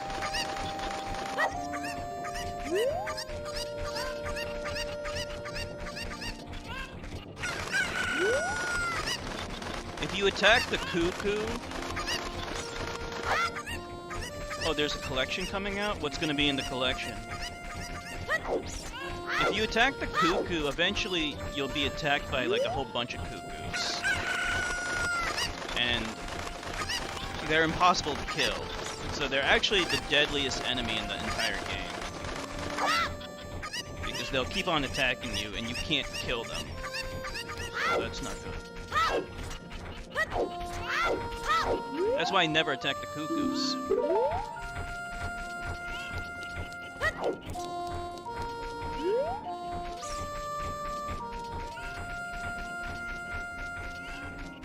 Let's see. Where's the last one? Oh, there it is.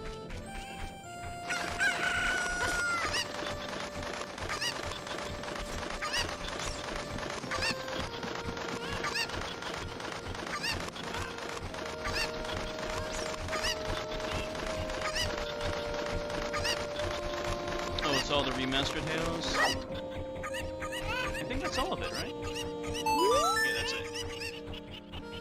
Alright, I can't remember what the reward is, but I think it might be a bottle.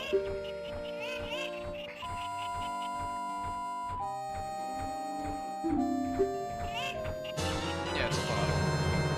So, like, in real life, bottles are totally useless. Because they're everywhere. But in this game, bottles are the most precious item in the game.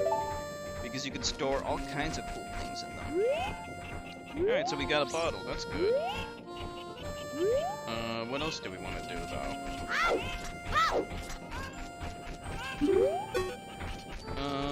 Do we want to go down the other thing? Since we got the bottle, we can use...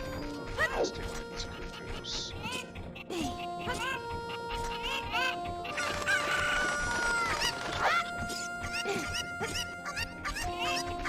Yeah, I never really liked Halo. I always thought it was overrated. I guess the multiplayer, like, I never played in multiplayer, actually. I'm sure that's fun, but as a single-player experience, it's really nothing special. I think Killzone 2 and 3 are fantastic. I streamed Halo 2. It's okay, but I can't see that game as like being timeless at all. At best, it's just okay to me. I've only played the first 2 Halo games though, so I don't know if the others are better. Halo Reach always looked kind of cool to me.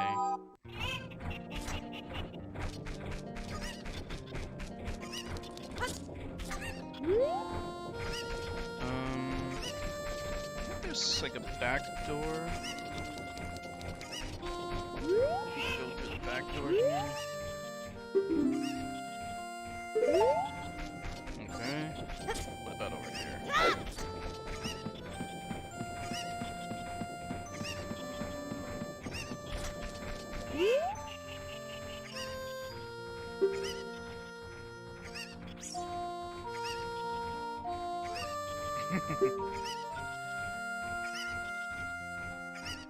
3 in reach.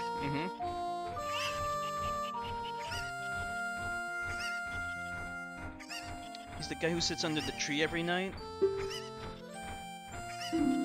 Oh, the guy who sits under the tree at night is the boss's son. Oh, I didn't know that. That's interesting gossip.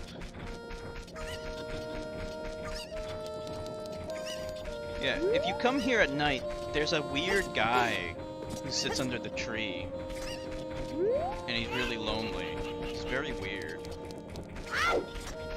So it turns out he's the boss's son. Okay.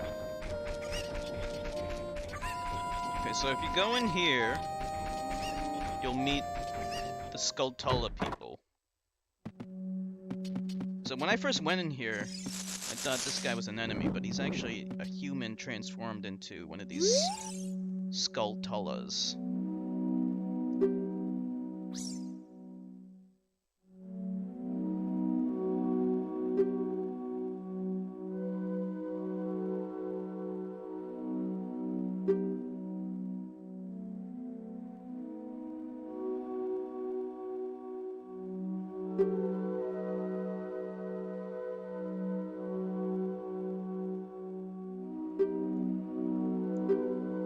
He's just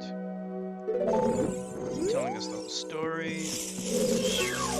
I don't think we got enough yet. Let me just save real quick because we haven't saved. Unfortunately, unlike the N64 version, the GameCube version does not save instantly.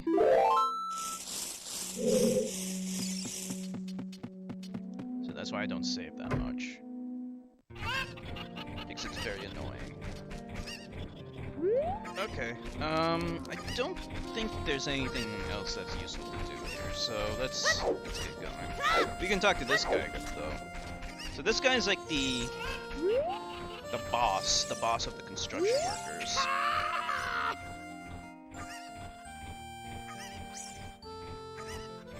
So Impa is Zelda's bodyguard, I think? I don't know why Impa would hire people to improve Kakariko Village. I don't know what the connection is between Kakariko Village and Hyrule Castle.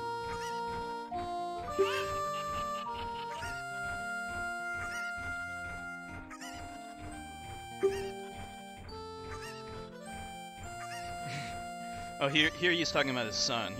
He doesn't have a job and he wanders around all day. So we never actually see him during the day. This guy's a complete D-bag. Alright, we have enough rupees to buy the shield though, so let's just go ahead and buy the shield. You can get the shield for free later, but there's nothing else to spend your rupees on anyway, so you might as well just buy it.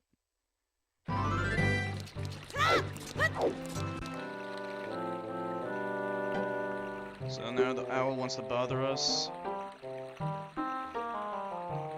Which is really dumb, like, he already said this to us.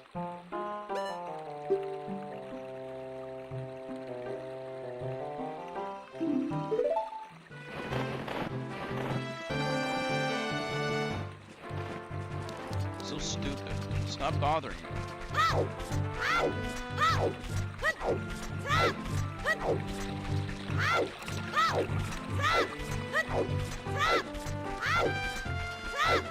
My guess is that we have to head back into the castle and find Malin again. Because I think we just need to talk to her a second time. I love this music, by the way. It's very cool, very awesome, very nostalgic. It's everything. Okay, so Malin's gone. So I don't know what's going on.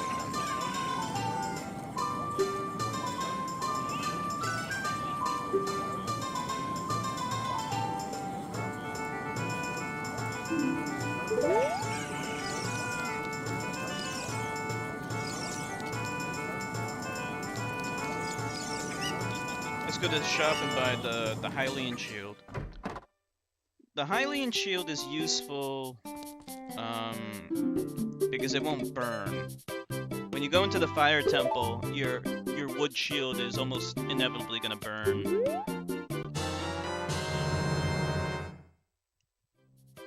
Unfortunately, he can't use the Hylian shield effectively, but he can use it to protect himself from debris when you're climbing the mountain. I forgot the name of the mountain. Mount Doom, I'll call it. Let's see. The Temple of Time. I don't think there's anything useful there. What does she have to say?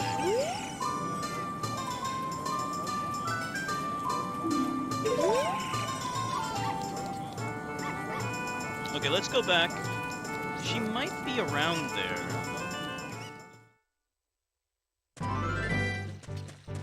Oh, there she is. Okay.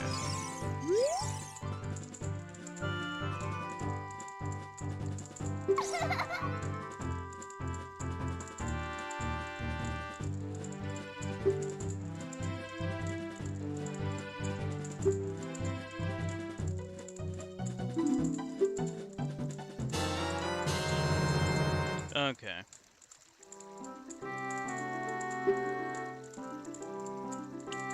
So now we have the egg. Okay, and now I'm slowly remembering things. So we got... I was looking everywhere. Oh, okay, no problem. No problem, Nilavani. Okay, we have the egg, but I don't remember how to turn it into a cuckoo. I think if you just have it in your inventory, it'll automatically hatch eventually.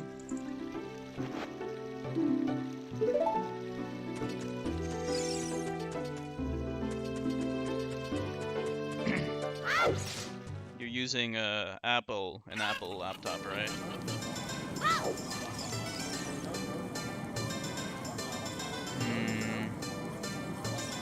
Yeah, I can't remember what you're supposed to do.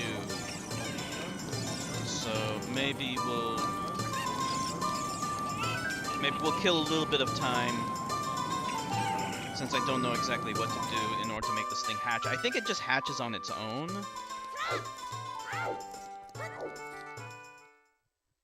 Yeah. You think you're gonna get a new laptop, a new Apple laptop anytime soon? Alright, let's maybe go to Lake Hylia, I guess. Gonna get going, Turkey boy?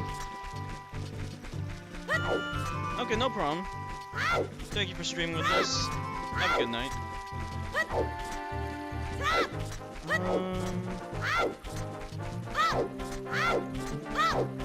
Yeah, we can go to Lake Hylia, I guess.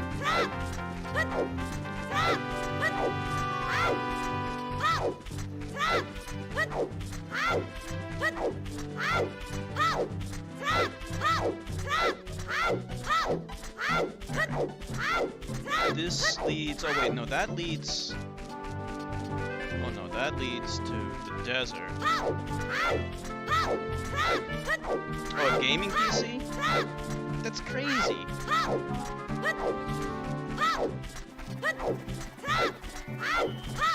Would you get a gaming PC or a gaming laptop, though?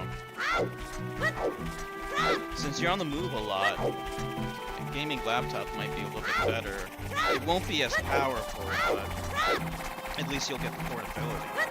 Oh, wait a minute. Can I go to Lake Hylia? I don't think I can, actually. I think I need the horse. Yeah, I don't think you can go there.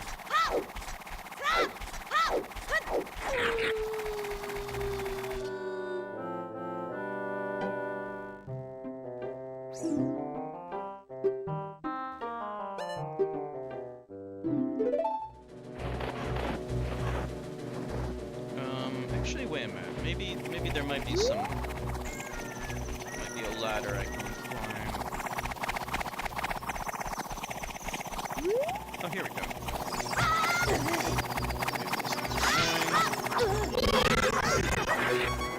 Crap. Oh no.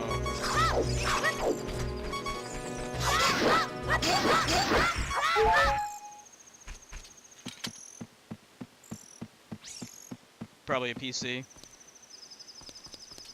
Yeah, I guess the laptop takes care of all the basic computing functions, except for gaming.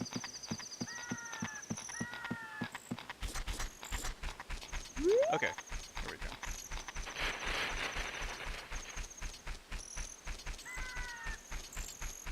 So once we're in Lake Hylia...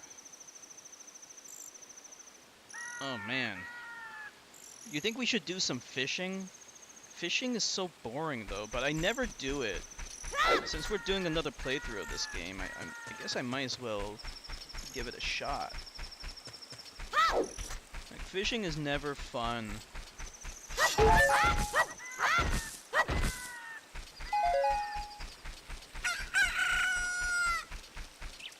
Oh, okay, good.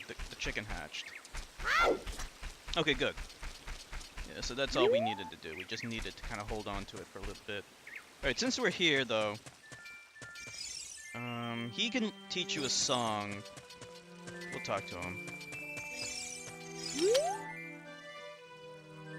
Actually, he doesn't teach you a song. You gotta teach him a song. And then, like, when I first played the game, I had no idea what the point of him was. He'll appear, and you can hook shot onto him. But the game never makes that clear, so... I never knew that. Here's the fishing pond. So I'm playing Final Fantasy 15 offline these days, and... I don't know what it is with video games and fishing, but that game has fishing in it too, and it's actually the skill of the main character, Noctis. So, like, if you want to improve, like, his abilities, you have to fish, which is kind of stupid, because it's... I guess it's more fun than fishing in this game, but it's still not fun. So let's do a little bit of fishing.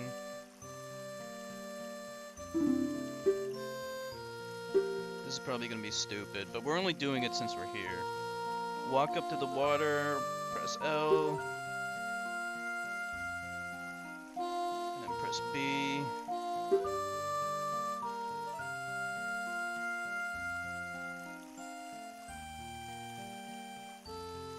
Okay.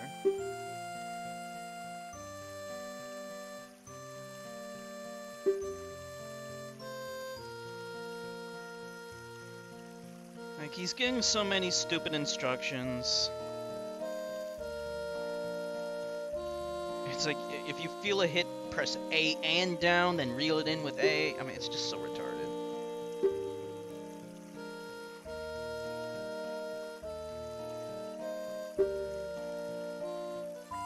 If you're going for 100% completion, you have to fish in order to get the golden scale, in order to get a heart piece.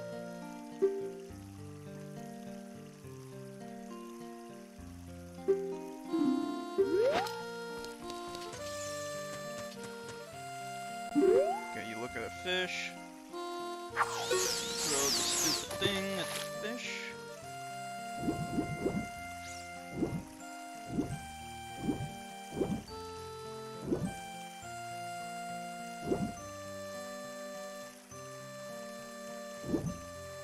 You might do this just once, because it's not very interesting.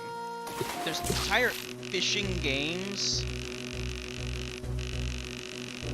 I don't know why anyone would ever want to buy a fishing game.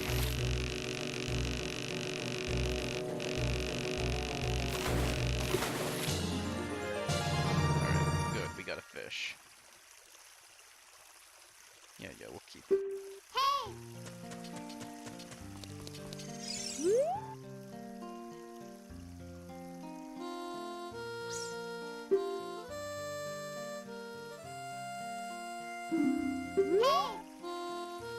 Alright, that's it.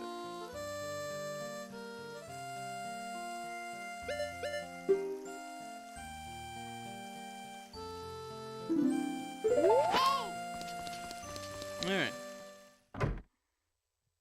That was stupid. Since we're here, let's go inside that building.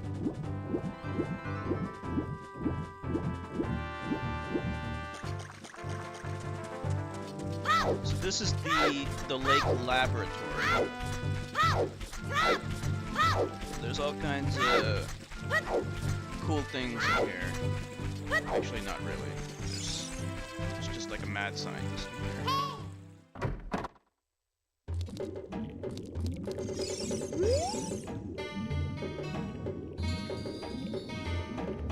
Researching the process of making medicine by mixing lake water with unusual compounds.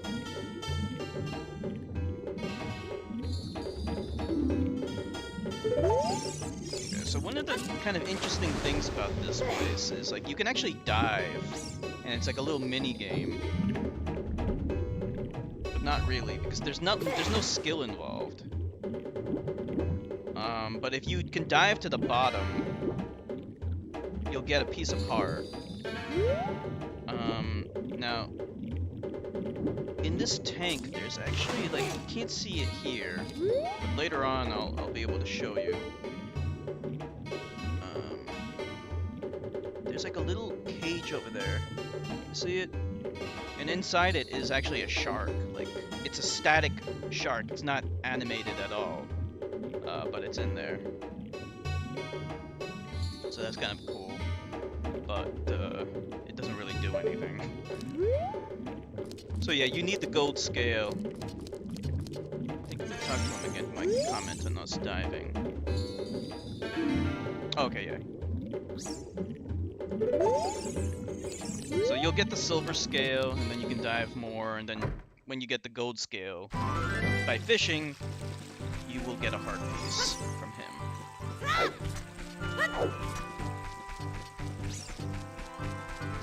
So since we're doing Master Quest, you definitely want to get all the heart pieces.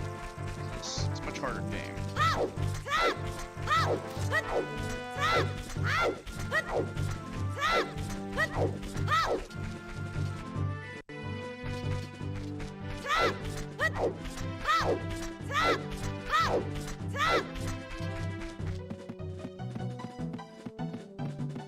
Okay, so now we're gonna head back to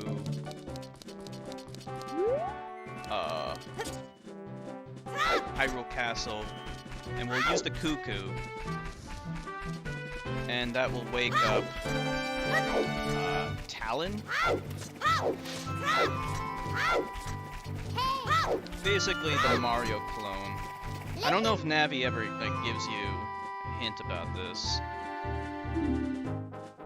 See, like Navi never really tells you anything useful. Like, she gives you an idea of what you're supposed to do next, but she doesn't tell you anything that you don't already know. So she's supposed to be like the hint person here, but I don't think she really helps at all. She's pretty much useless.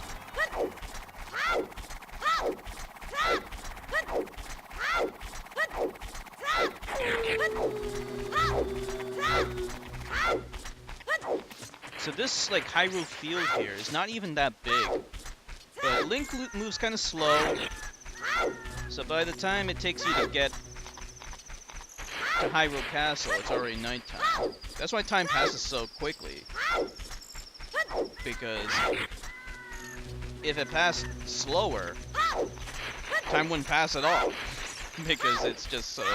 the Hyrule Field's just not that big.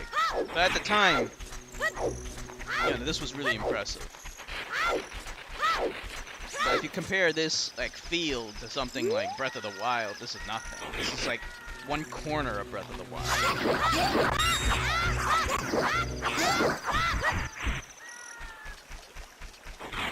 Incidentally, Final Fantasy 15 is also really, really big. I was impressed by how big that game is. That game also has like an open world.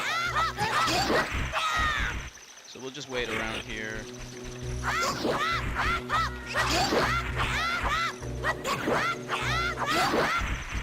These guys are just annoying. Stream Breath of the Wild one day? Yeah, we'll definitely do that. I think maybe either at the end of this year or maybe sometime next year we'll do it.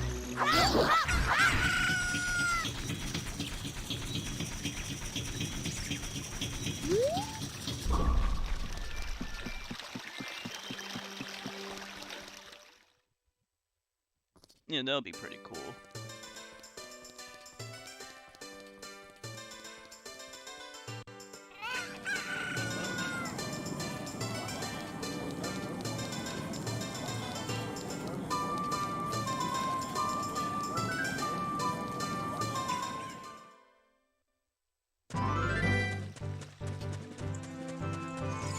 Okay, so we're gonna do the same exact thing that we did before.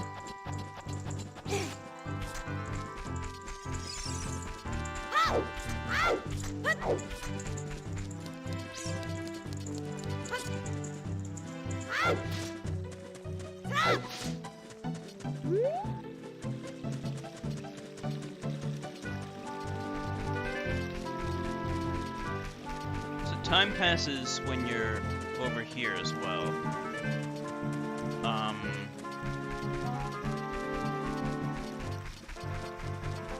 Yeah, I'm not really sure why though. I guess it's just another way to kind of let time pass. Eventually we'll learn some songs. Let's see, did we get the Ocarina? Oh, we have the Ocarina. I totally forgot we even have this fucking thing.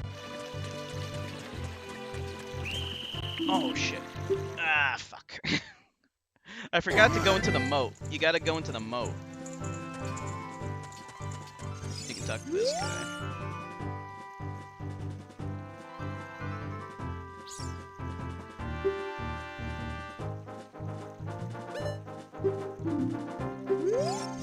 Looks like he'll let you through, but I doubt it. He'll probably just be... He'll probably take your money and then... that'll be it.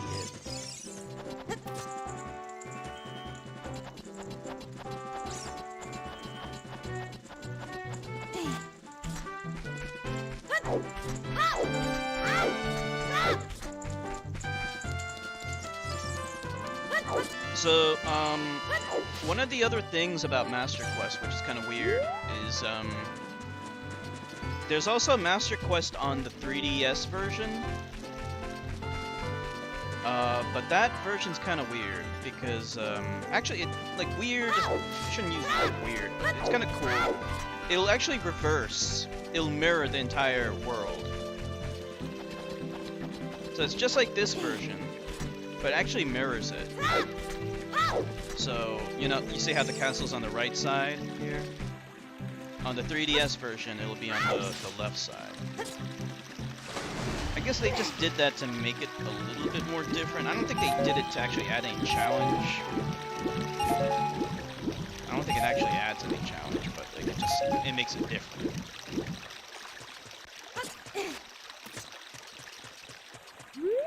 The only other time they did anything like that was Twilight Princess on the Wii. And the reason why they did that was because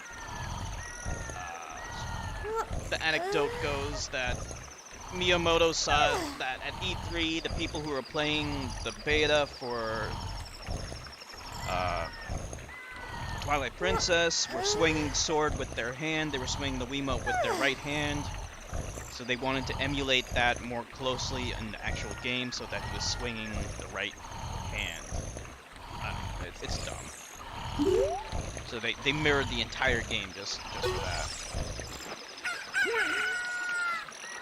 One incarnation? I don't know why Mario sounds like a hick in this game, but whatever.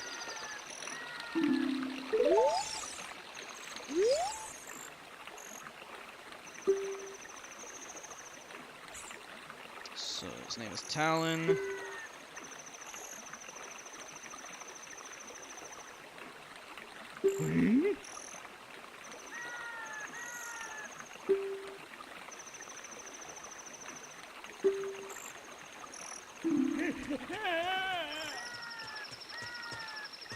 And there he goes. So literally the only reason why we have to wake him up is because he's blocking the way. Like that's the whole reason for why we were doing all that bullshit. Because he's blocking the way. We need to pull these crates and push them into position here so we can jump off the crates and into this little hole here. That's it. So silly.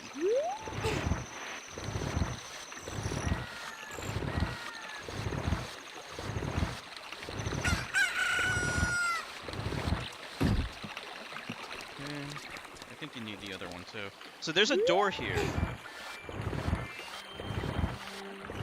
And you might think that you can go inside this door, right? So there's a door here, right? So you can't go inside the door. There's no way to get in. It doesn't even give you the option of trying to open it. So for the longest time I didn't know what the hell the point of the door was. And to this day there's still people who don't understand what that door is or where it leads to. The only point of that door is that if you get caught by the guards when you're trying to get into Princess Zelda's room, instead of throwing you out at the front gate, they just throw you out here. Through that door. That's it. That's the only point of it.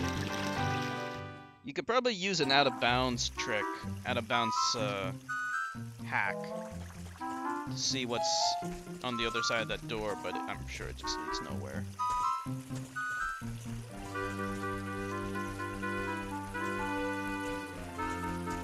So yeah, just avoid the guards.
Okay, we made it.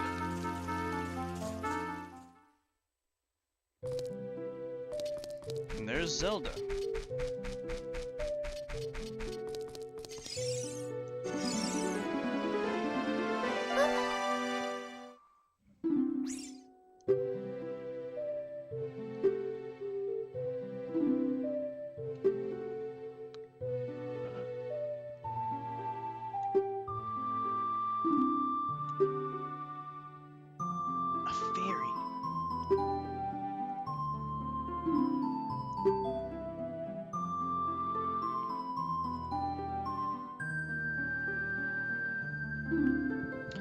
So the spiritual stone of the forest, that green and shining stone. What's so special about the stone? See, once again, it gives you a dumb yes or no thing. I don't even know what happens if you say no. It's just annoying, so I'm not even gonna bother. Usually, like, if you say no, they just make you repeat the dialogue again, and I hate it. I hate it when it does that. They would do that all the time in Skyward Sword.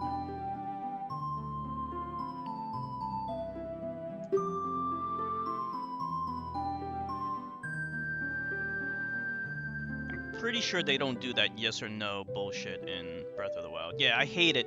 I hate those kinds of decisions in games where it's inconsequential.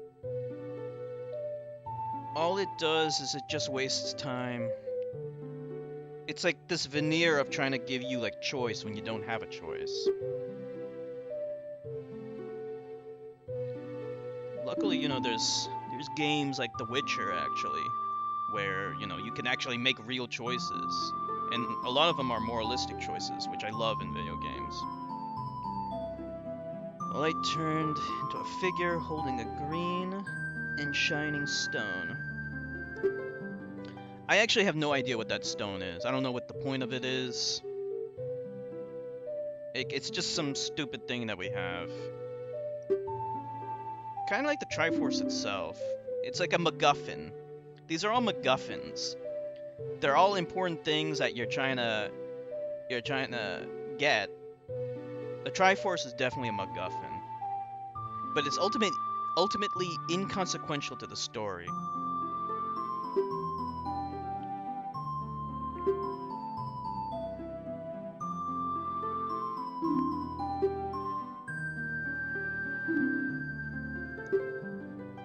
But this interaction's really good. I really like this interaction between Zelda and Link, even though Link doesn't say shit. You know, she's like, "What's your name?" And then like Link's just standing there, and then somehow she's able to read his mind. So that implies that Link does speak. It's just we don't ever hear him speak.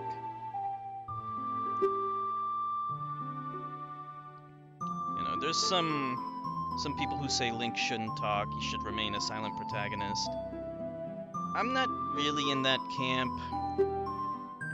Especially if they ever try to do like a real romance story in the future. Like, he kind of does need to speak.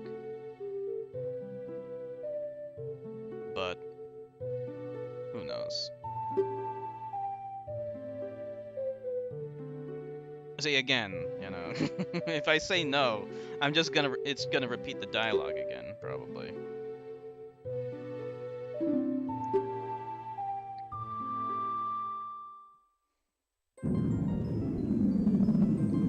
So this is another... She's explained the backstory, and to this day, I still don't really understand the backstory. 3 goddesses hid the Triforce, containing the power of something. The power to grant the wish of one who holds a Triforce in his hand. Why did they make it in the first place? Like, it's so stupid. Why would they make this? Someone with a righteous heart makes a wish, it will lead... something about giving superpowers. They need to do your fanfiction idea of making Snake from Metal Gear Solid gay. Well, he never had any romantic... Well, he did, like, he expressed interest in females in Metal Gear Solid 1. And that's it. Like, he did express... He was kind of perverted in Metal Gear Solid 1, but, like, in the other games, he never expresses any interest in females. They kind of... He did hit on some girls in the first game. Not the other games, though. And since he's, like, really old in the 4th game, it looks like he's gonna die a virgin. Ironically enough, you know who gets laid a lot more? Friggin' Otacon, of all people. Like, he had sex with his stepmother, which is fucked up, and he had sex with Naomi. That's crazy.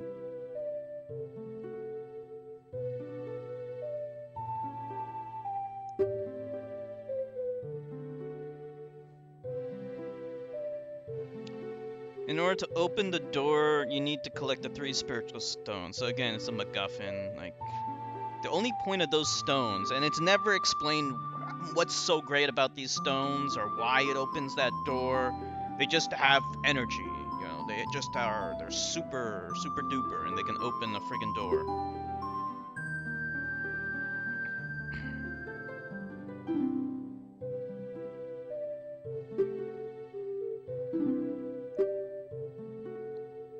Feelings for Raiden. Even after they turned him into a cyborg.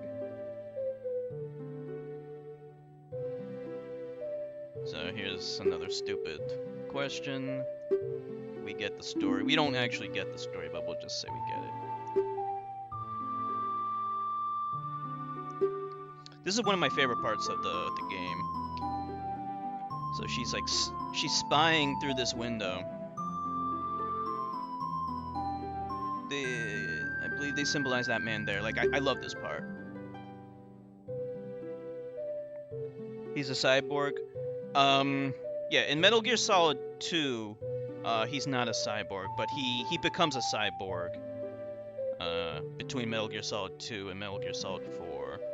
So I'll stream Metal Gear Solid 4 one of these days, and I'll explain more about that backstory. But actually, you never see that happen. And in fact, I didn't even know how that happened until I read the Metal Gear Solid wiki. Yeah, apparently he was kidnapped by the Patriots, and then for some unknown reason, this was never made clear, they turned him into a cyborg. Like, I don't know why they did it, but they kidnapped him and then turned him into a cyborg. Maybe they were just experimenting to see if it worked. I don't know why they had to experiment on him specifically, but yeah, they did that.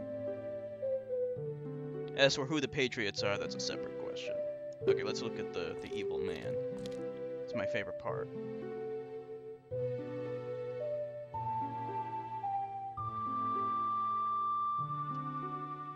He's a very evil man.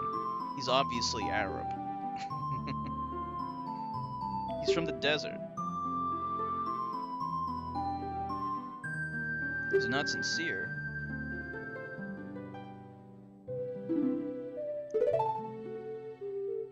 Oh, he saw me!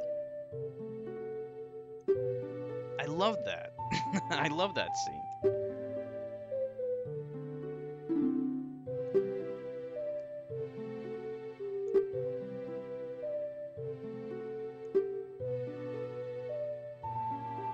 So you never actually see her father in this game.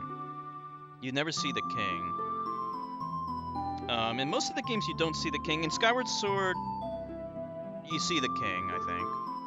I can't even remember. In Breath of the Wild, you see the king.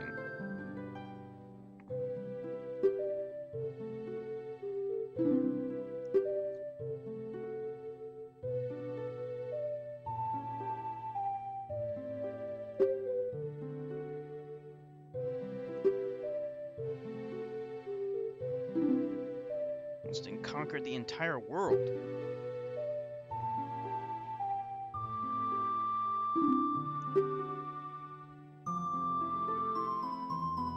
I don't believe you.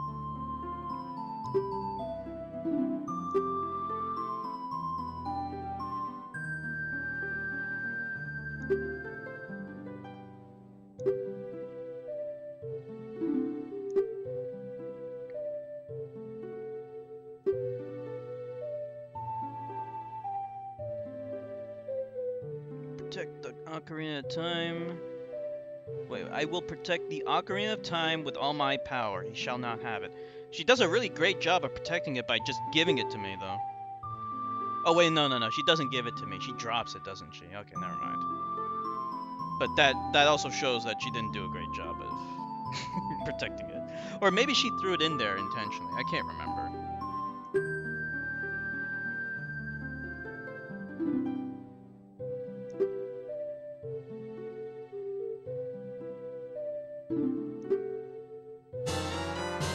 Okay, so that was the whole point. This was the only point in even coming here. Hey, hello, Fatherboard. Yeah, this is my first Master Quest playthrough. I have beaten regular Ocarina of Time before, though. So yeah, this letter here, this was why we came here. This is the real reason, the gameplay reason for why you come here. You need this letter so you can show it to the guard who won't let you go up Death Mountain without it. So that's it. So we talk to her again.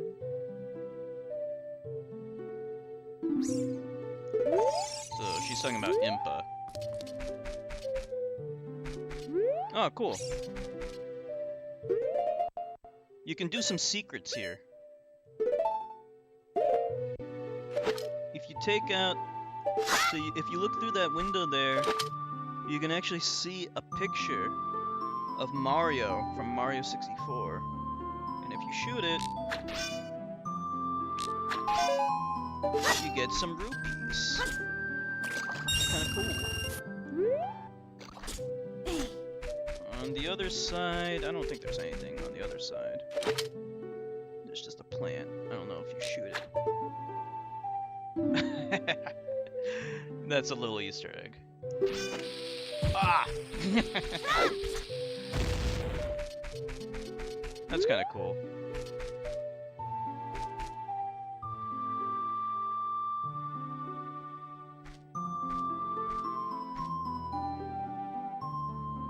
So this is Impa. I don't know how to pronounce this name. What you doing, man? Just keep triggering these motherfucking white Thank you so much for the follow, Father. Father Board. Stay up, homie. I think it's Sheikah. So Impa is the bodyguard. And she's very butchy.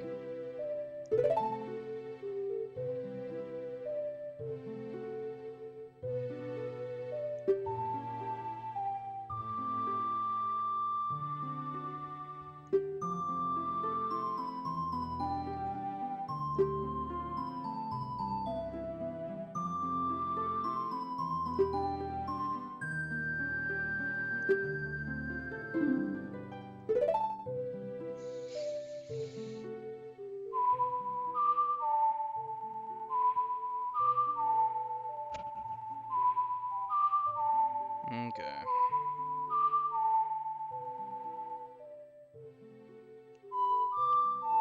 So in the 3DS version, the notes for how you play the songs are all different. In fact, they added an extra button. I don't really like that. It makes it. I just didn't see the point of it. It's like they changed it just for the sake of changing it. You know, these songs that we learn in this game are so timeless. We've all have them memorized.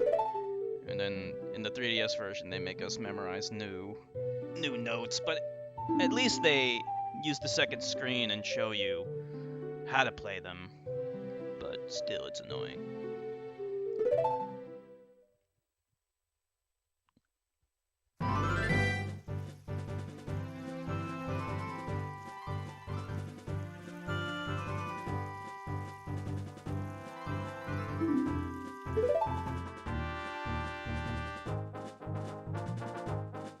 Death Mountain. Yeah, that's the name of the mountain that I couldn't remember for whatever reason.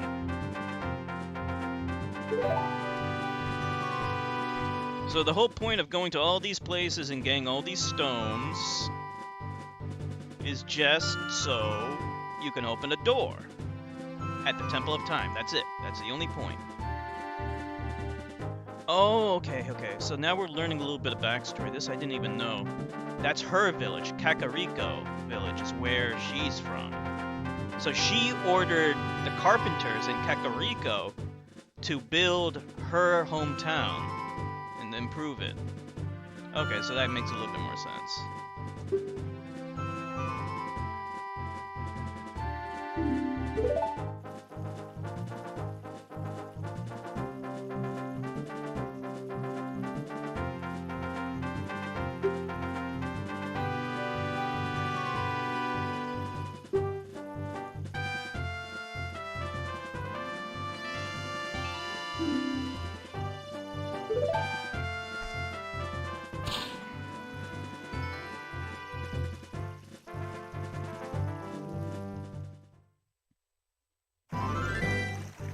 Okay.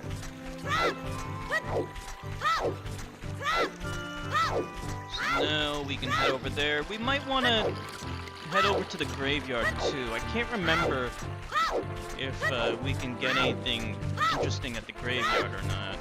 We bump into this thing. Sometimes if you bump into things, it'll drop gold skulltulas or other crap.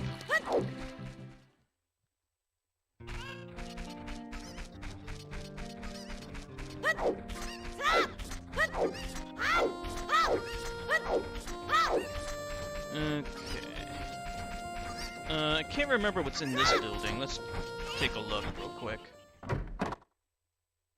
Probably nothing important. Let's see. You can talk to this. This woman looks like a man. It looks like she has a beard, so I don't know what's going on with that. Really cool with remastered graphics. Yeah. They did make a 3DS version. So the graphics are better, but you know, not as good as they could be on a main console. Some fans have been experimenting around with remaking the game using the Unreal Engine 4. There's some videos of that on YouTube. I'll post some on Discord after the stream. They look really, really good.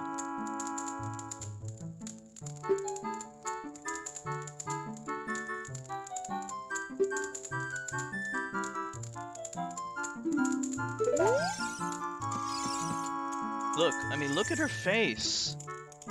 Like, she has a beard. Like, there's hair around those lips.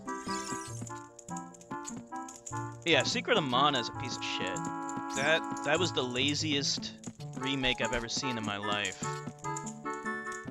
Okay, so the only point of this building is to talk to this one nasty man-looking woman. So that's why you never have to go in here, ever. Okay.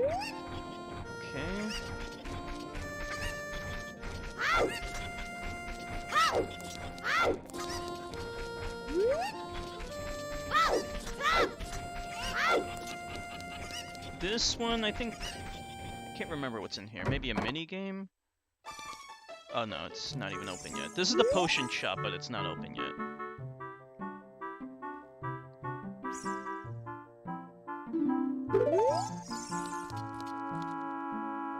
So yeah, there's nothing in here yet. In this house to the left.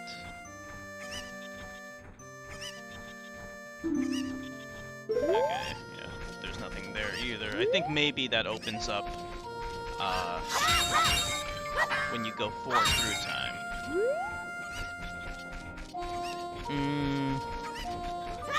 Let me think. So the boy, okay, so we won't even go into the graveyard yet. Because the boy's there.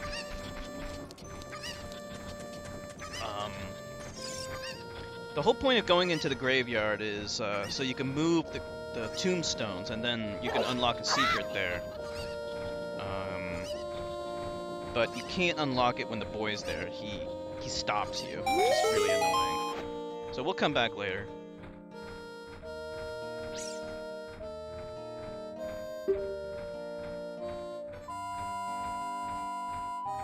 He's under my orders to save the world.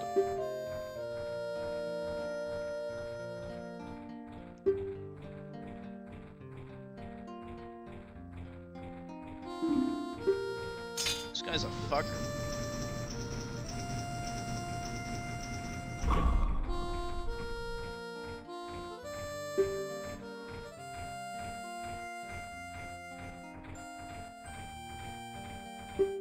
Okay, so here he warns you about the right shield.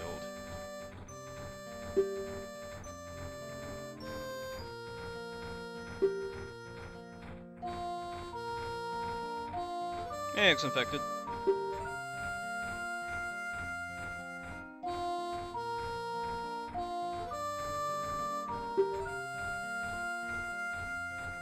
Okay, so he's talking about the Happy Mask Shop.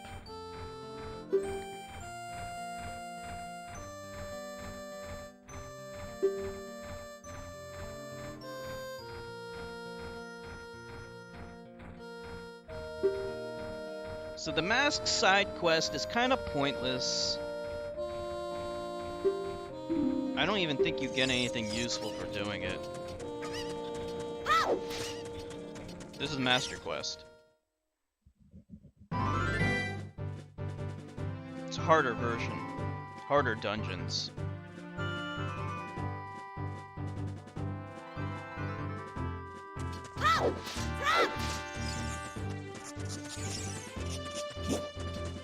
Okay. So time passes on Death Mountain as well.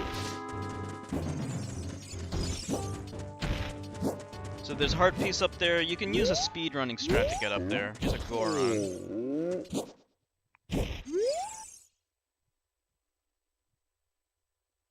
They eat rocks. You never actually see exactly what kind of rocks they eat, but in Breath of the Wild, you see some of their rocks that they eat, and you have to like find them some special rocks for side quests and stuff like that.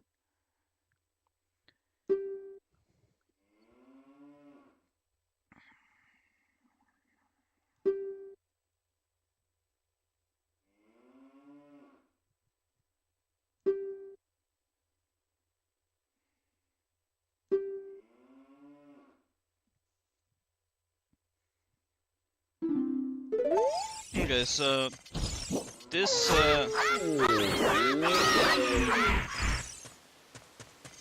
this thing right here, this leads to the fire temple, so we'll have to come back later.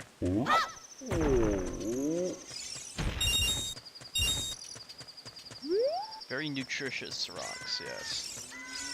Let's read this. Okay, the Dongo's Cavern. Actually, the Fire Temple is a different place. I just called them the same thing.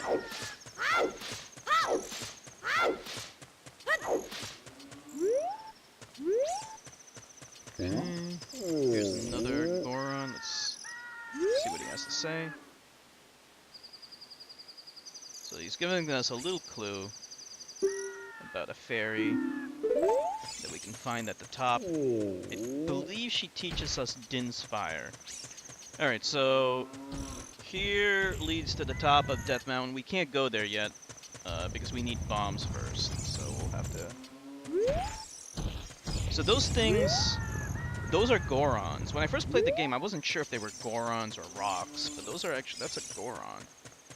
It's just like bouncing around. You can use a bomb to bomb that thing. We'll have to come back for it.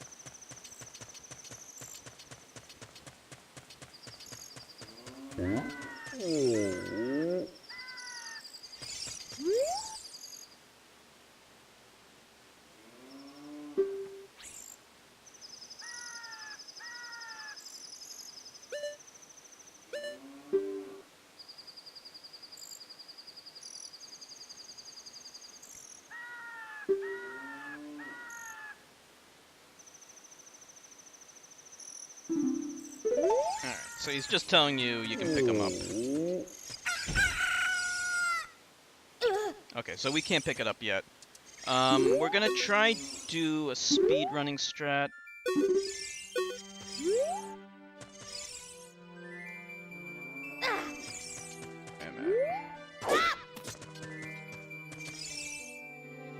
I don't know if I can do it.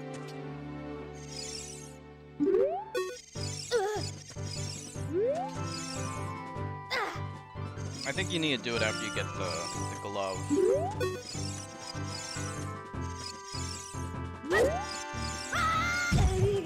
Did I make it? Oh, I made it! Okay, good. Yeah.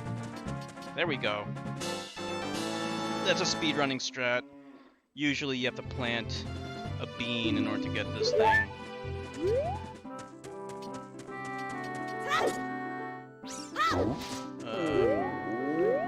Yeah, you have to plant something. I think a bean somewhere in order to get that.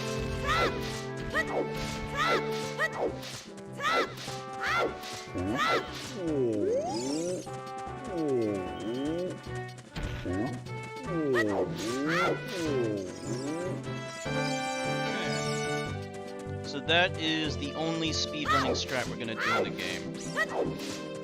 Once in a while, a speedrunning strat helps you play the game.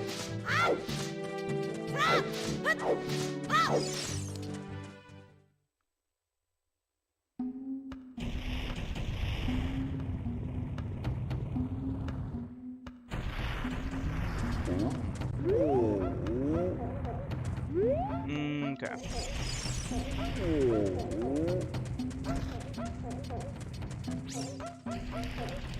Rocks are pure metal. Rocks, because at least we already kind of eat some rocks in the form of salt.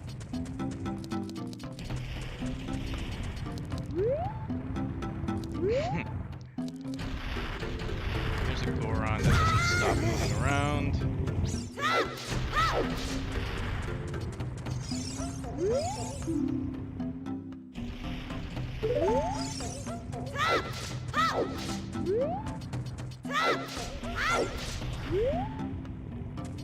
There is a such thing as rock salt. They used to use rock salt to preserve food. They would just cover the meat. Do you like salted meat, Nilavani? I think they call it cured meat.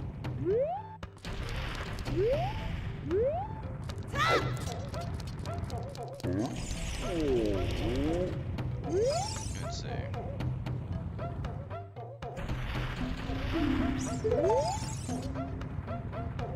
I think you gotta play the Ocarina here.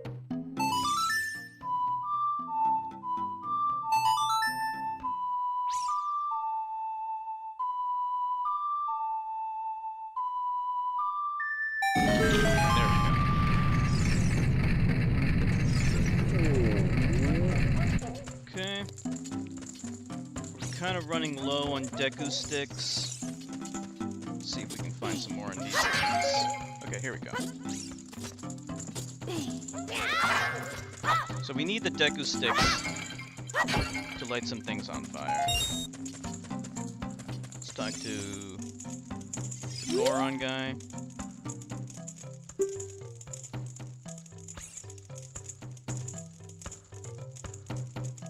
Meat seasoned or salted always tastes better. Yeah. Without proper seasoning, it just tastes bland.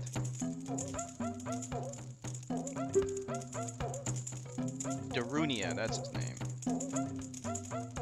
So in Zelda 2, a lot of the town names are actually named after these sages. So Darunia, he's one of the sages. So there's a Darunia town in Zelda 2. Even though Zelda 2 came out before this game, like storyline-wise, timeline-wise, this game actually precedes Zelda 2.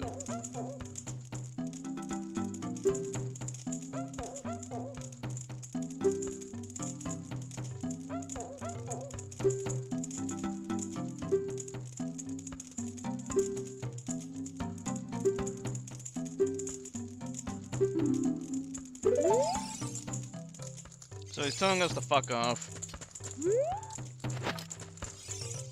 We're not gonna do that. So let's light this thing up, and then we can light some of the torches out here. Prevent that thing from burning out. Just need to keep on. Just keep on doing that. You add some MSG. Nilavani, you have some MSG laying around the house too? So I don't really get, like, he starts spinning when that thing starts spinning. I don't know if that's a glitch or intentional.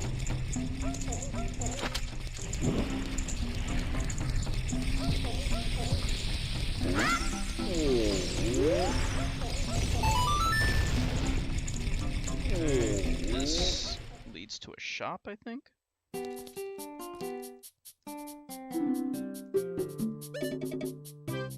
Okay, so here's the Goron tunic. We need 200 rupees in order to get it, so we need to find more gold skulltulas in order to buy this eventually.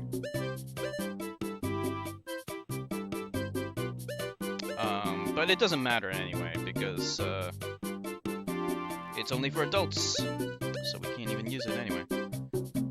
We can use this, so let's buy this.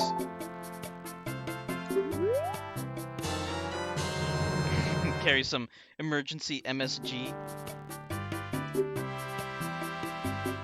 MSG makes food taste better, but it can cause headaches for some people. MSG, you know how they make MSG? You know what they make MSG from, Nilavani? They make it from seaweed, actually. There's a chemist who discovered it, a Japanese chemist. And he synthesized MSG from it. Seaweed. And it makes food taste better. That's why Chinese food tastes so good. Because they use tons of MSG. Yeah. The flavor that they use to describe it is umamim or umin, which means savory, like a meaty flavor. Very meaty. Never had any headaches? That's good. Umami. Yeah, umami. That's it. Umami or something. Whatever. It means savory.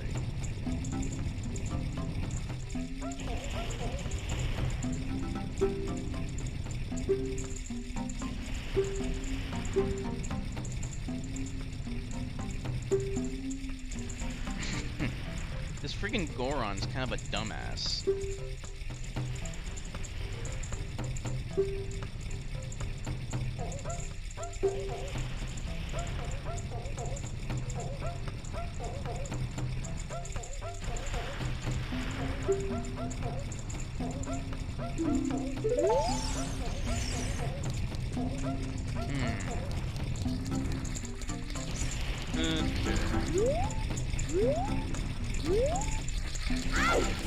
So we need to learn the forest song.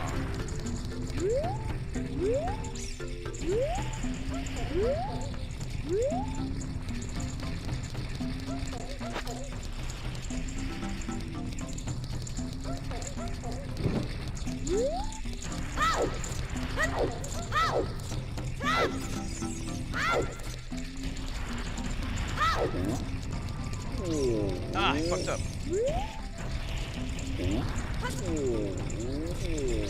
There's a reason why we're doing this. Okay, there we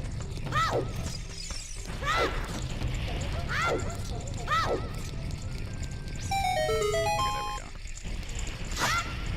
The reason why we're doing this is so we can blow up these things. Damn it, fucked up.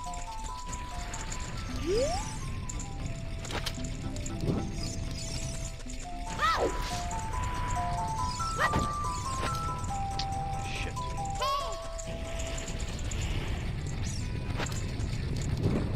Eggs infected the chef. What kind of things do you cook? Okay, there we go.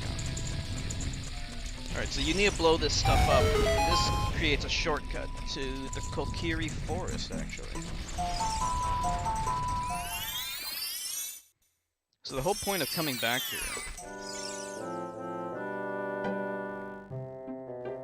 is to learn a song.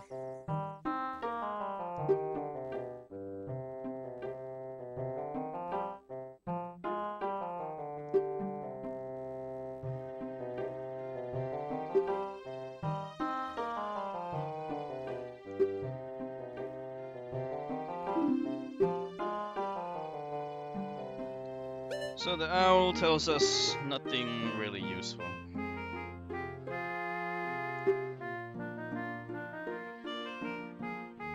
Well, actually he does tell us something useful. He gives us a clue here. So this is the Lost Woods. The Lost Woods was in the original Legend of Zelda game, but it didn't look good. It looked pretty shitty. Luckily this game makes it look good. It actually looks a little bit more like woods, even though there aren't any trees, but at least it's green. The way you get lost, right? So you have to listen.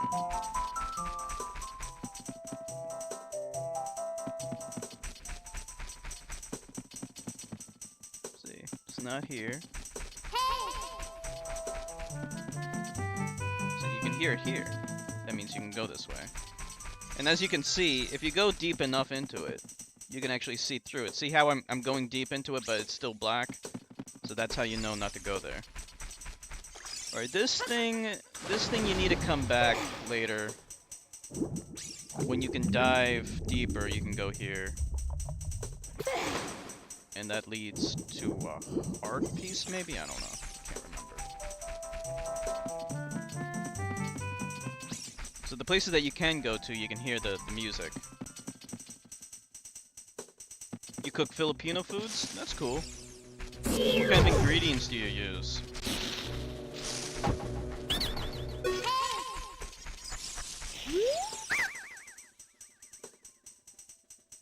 Deku nuts.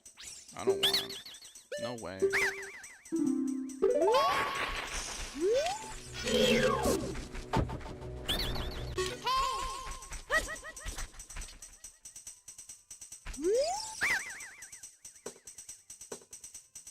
Deku sticks. I don't need Deku sticks.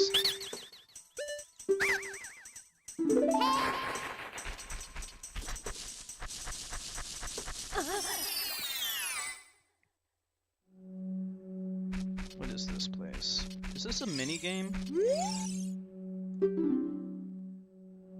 Is this a new mini game? This is new to me. I've never seen this before.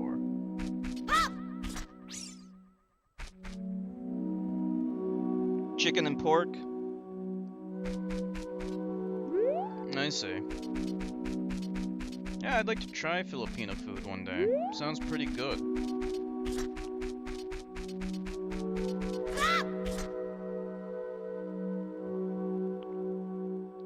Crispy pata? Sisig? Not familiar with that. You can post on the Discord some videos of these things if you want. That'd be kind of neat. Wait a minute, what the hell do I do here? What is this? I've never seen this before. I don't know what this is. This is bewildering. What is it saying?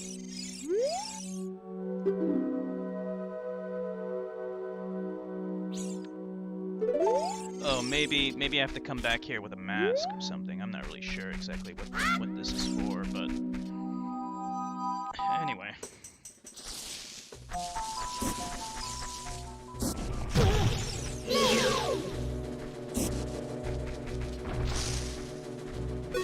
What am I doing? I don't need to attack these guys. Forbids you from eating blood. Dinuguan uses pork blood. Do you break the church law and make it anyway? I'd be like, fuck you, I drink blood all the fucking time. Milavani, you drink blood often?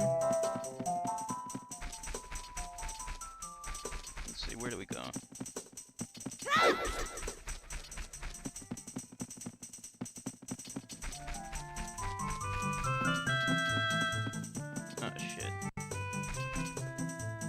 Oh wait. Oh, this is the right way. Wait a minute, how do you get pork blood though? Like, do you just have pork and then like there's blood? Like, is the pork kind of soaking in the blood already?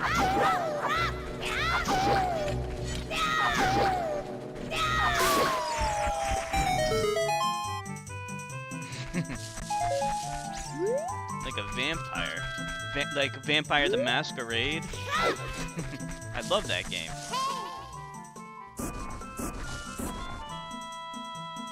I see. Well, I definitely approve of breaking church law. Blood, that kind of just like confuses me. I don't know how you can get, like, is there like a jar of blood, or is it just like the pork is like basting in the blood? Straight out of the pork. I see.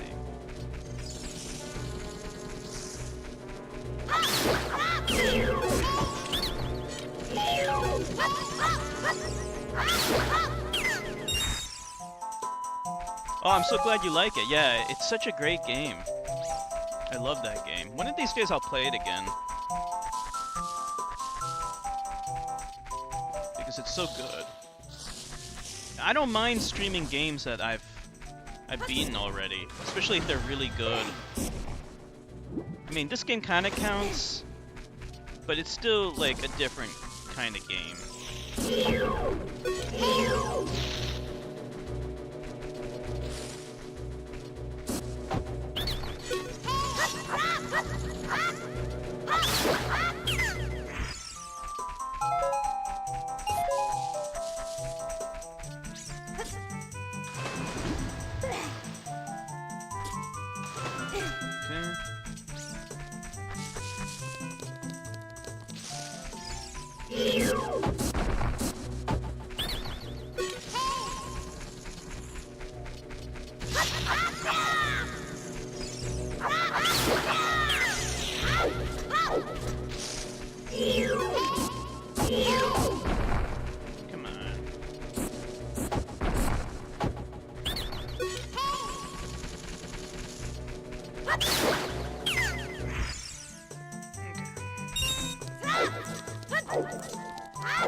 Alright, here we are.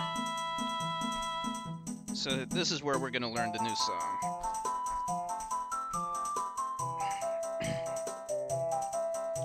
Yeah, Link to the Past I love. Yeah, definitely wouldn't mind streaming that game again.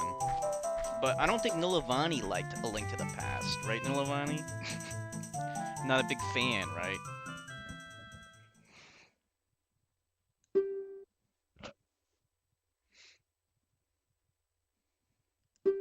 This is her secret place. Her name's not Sarah, it's Saria or something like that.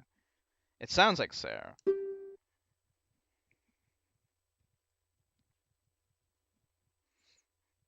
You like Ocarina of Time more. Yeah, they're very different games. You know, the weird thing is, like, when I was younger, I first played Ocarina of Time when I was in high school. And I never played any Zelda games before it. And so when I finally got around to playing Zelda 1 on emulator, I hated it. It was so different. And I was like, what the fuck is this? I can't get used to it because it just was nothing like this. And then I tried A Link to the Past, and it was better than Zelda 1, but it was still that kind of different. It was still nothing like this game. Um, you know, now as time went on, I played those games more and more, and now I do like them. But like they can be really off-putting if you're used to this style. Um, yeah. Yeah, all the Zelda games, if you think about it, they are very different from each other, even in the 3D series, because Skyward Sword, is very linear, it's very different, it's more like back-to-back dungeons, that game. And then you have Wind Waker, which is a giant ocean. And then Breath of the Wild is a true open world game, so yeah, there's a lot of diversity in the Zelda games. And then you got bullshit like Four Swords Adventure, which is just like a 2D version basically of Skyward Sword in the sense that it's like back-to-back dungeons, but it's even worse. That game was so bad. I'm sure you will agree that A Link to the Past is at least better than Four Swords Adventure. Here's another stupid waste of time choice.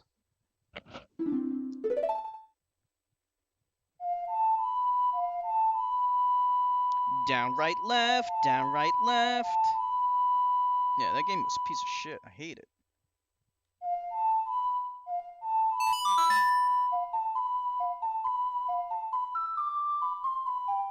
So I'm using the GameCube.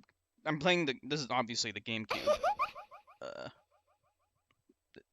I'm playing this game on a GameCube using a GameCube controller.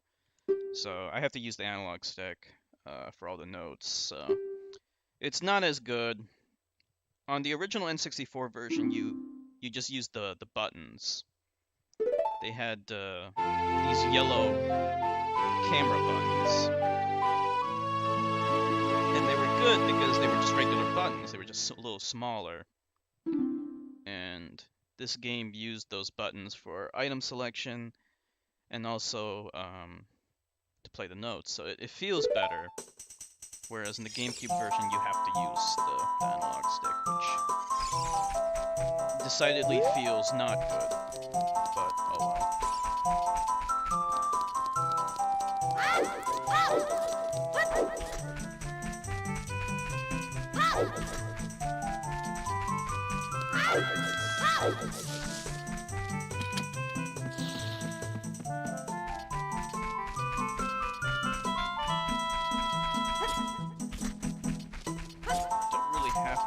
You get a little more distance when you kind of do a roll jump.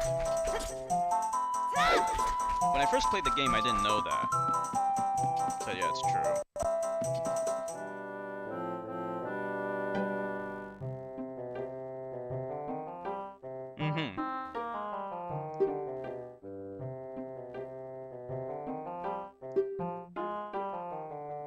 It's not really speedrunning strat. Well, I guess it is, since you get more distance. So you can kind of go to some places that you... I don't know if there's any unintended places you can go using that.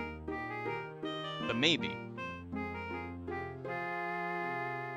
What is this? If you hold the ocarina with C where a melody is necessary. Why am I even reading this? I already know how to play this game.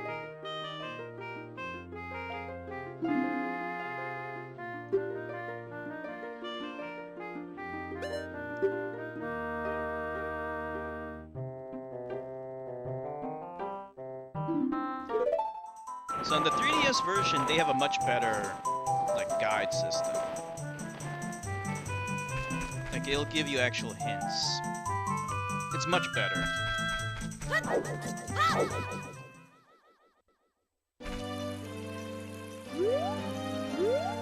Shit, we're back in Kokiri Forest.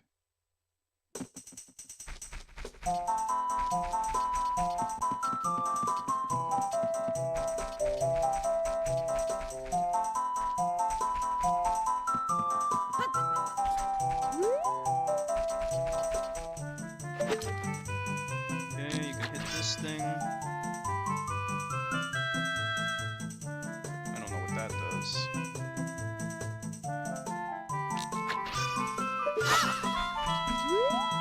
What does that do?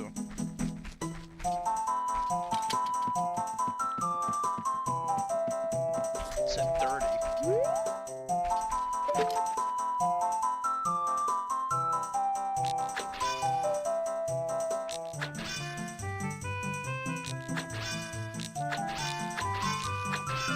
What is the point of that? I don't really know what that does.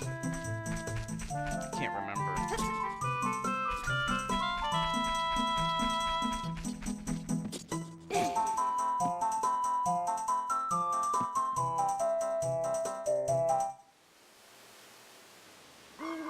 Okay.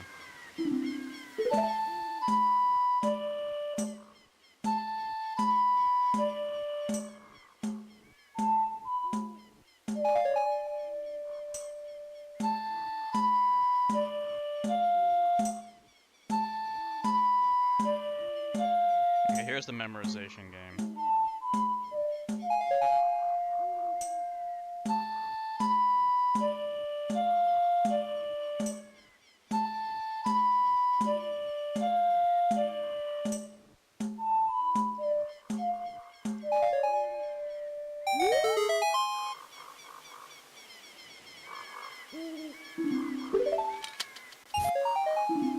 One fucking rupee. Okay. We'll play more, but I need to write it down. Okay.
800,000 in GTA Online? That's crazy.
That was close.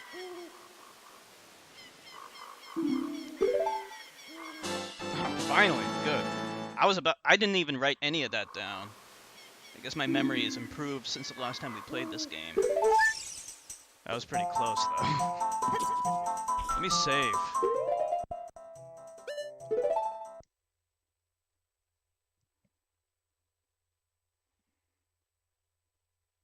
Yay!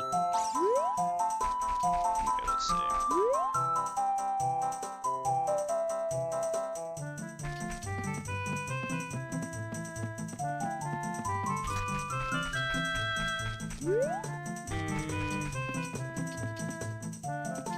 Is this the way? I think this is the way, yeah. Alright, good.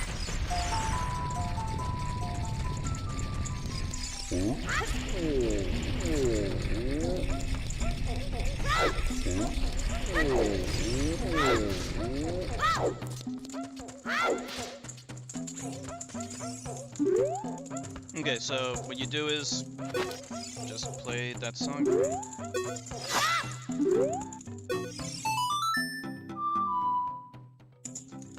How do I play it? Shit, I forgot it already.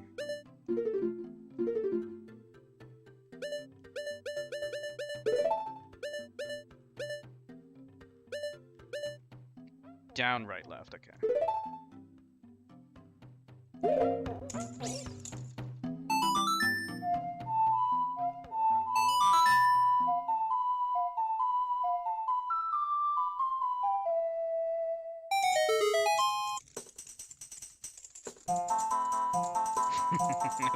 I love this.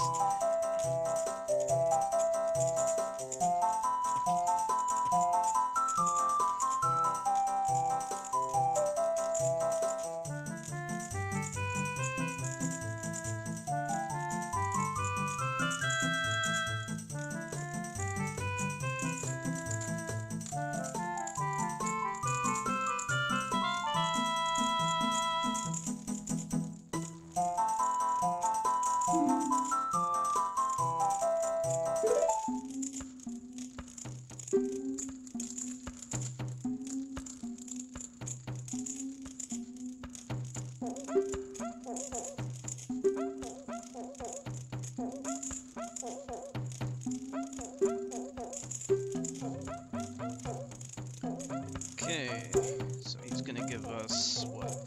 I think he's gonna give us the bomb, the ability to hold and throw bombs.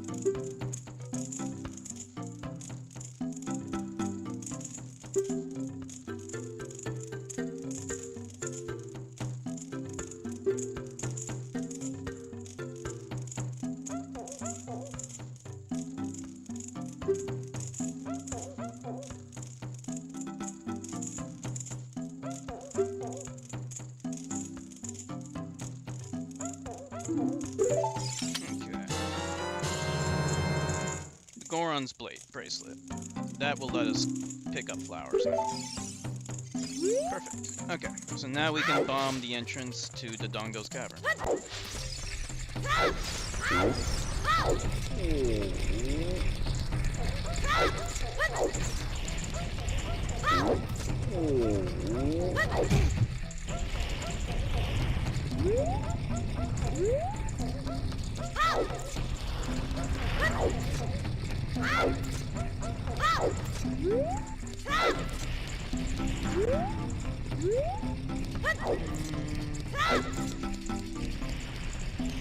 We can bomb this.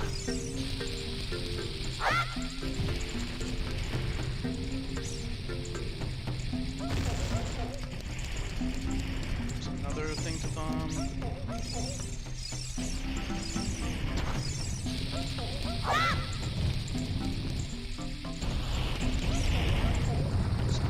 Stops rolling. I think there might be another wall. There it is.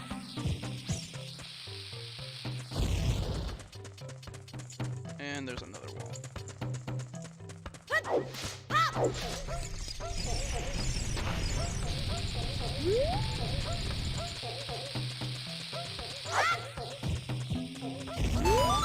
There we go.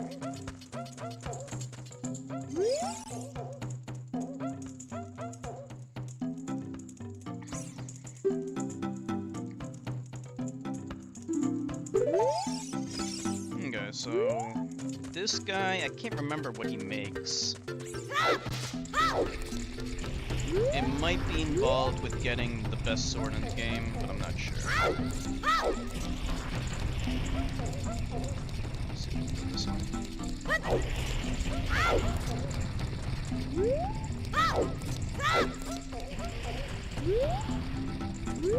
How do we get out of here?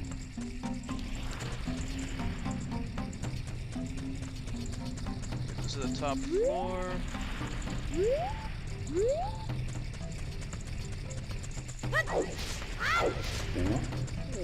we go.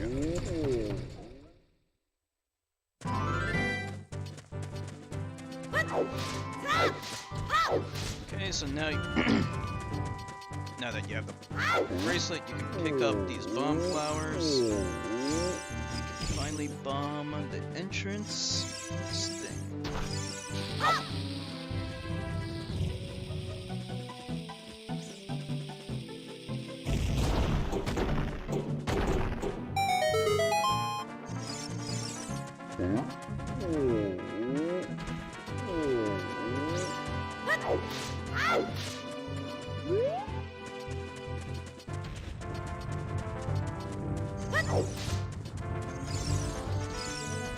This is kind of like a nice view here.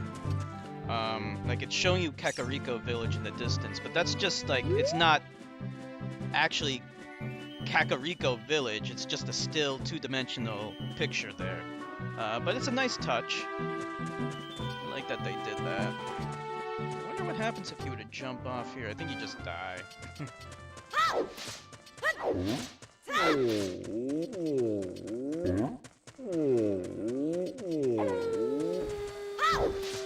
It's a nice little touch.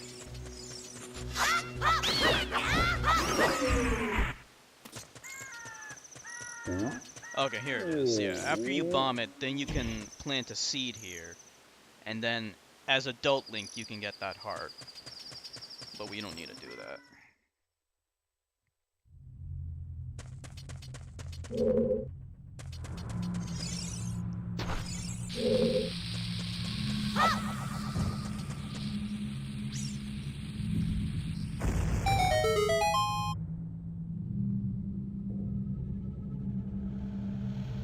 Alright. We finally made it all the way to Dodongo's Cavern. Alright, so actually I'm gonna close up here.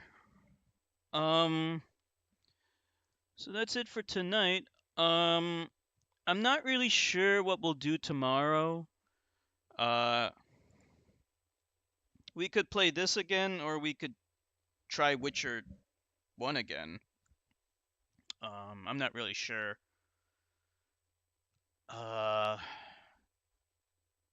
Yeah, you know, if you haven't seen the VOD for Witcher 1, you know, like, kind of look at it. And if you have any preference for what you would like to see tomorrow, just let me know on Discord or whatever. So that's it. I want to thank everyone for streaming with me. Thank you so much. It's an honor and a pleasure. And I hope to see you all again tomorrow. So have a good night, everyone.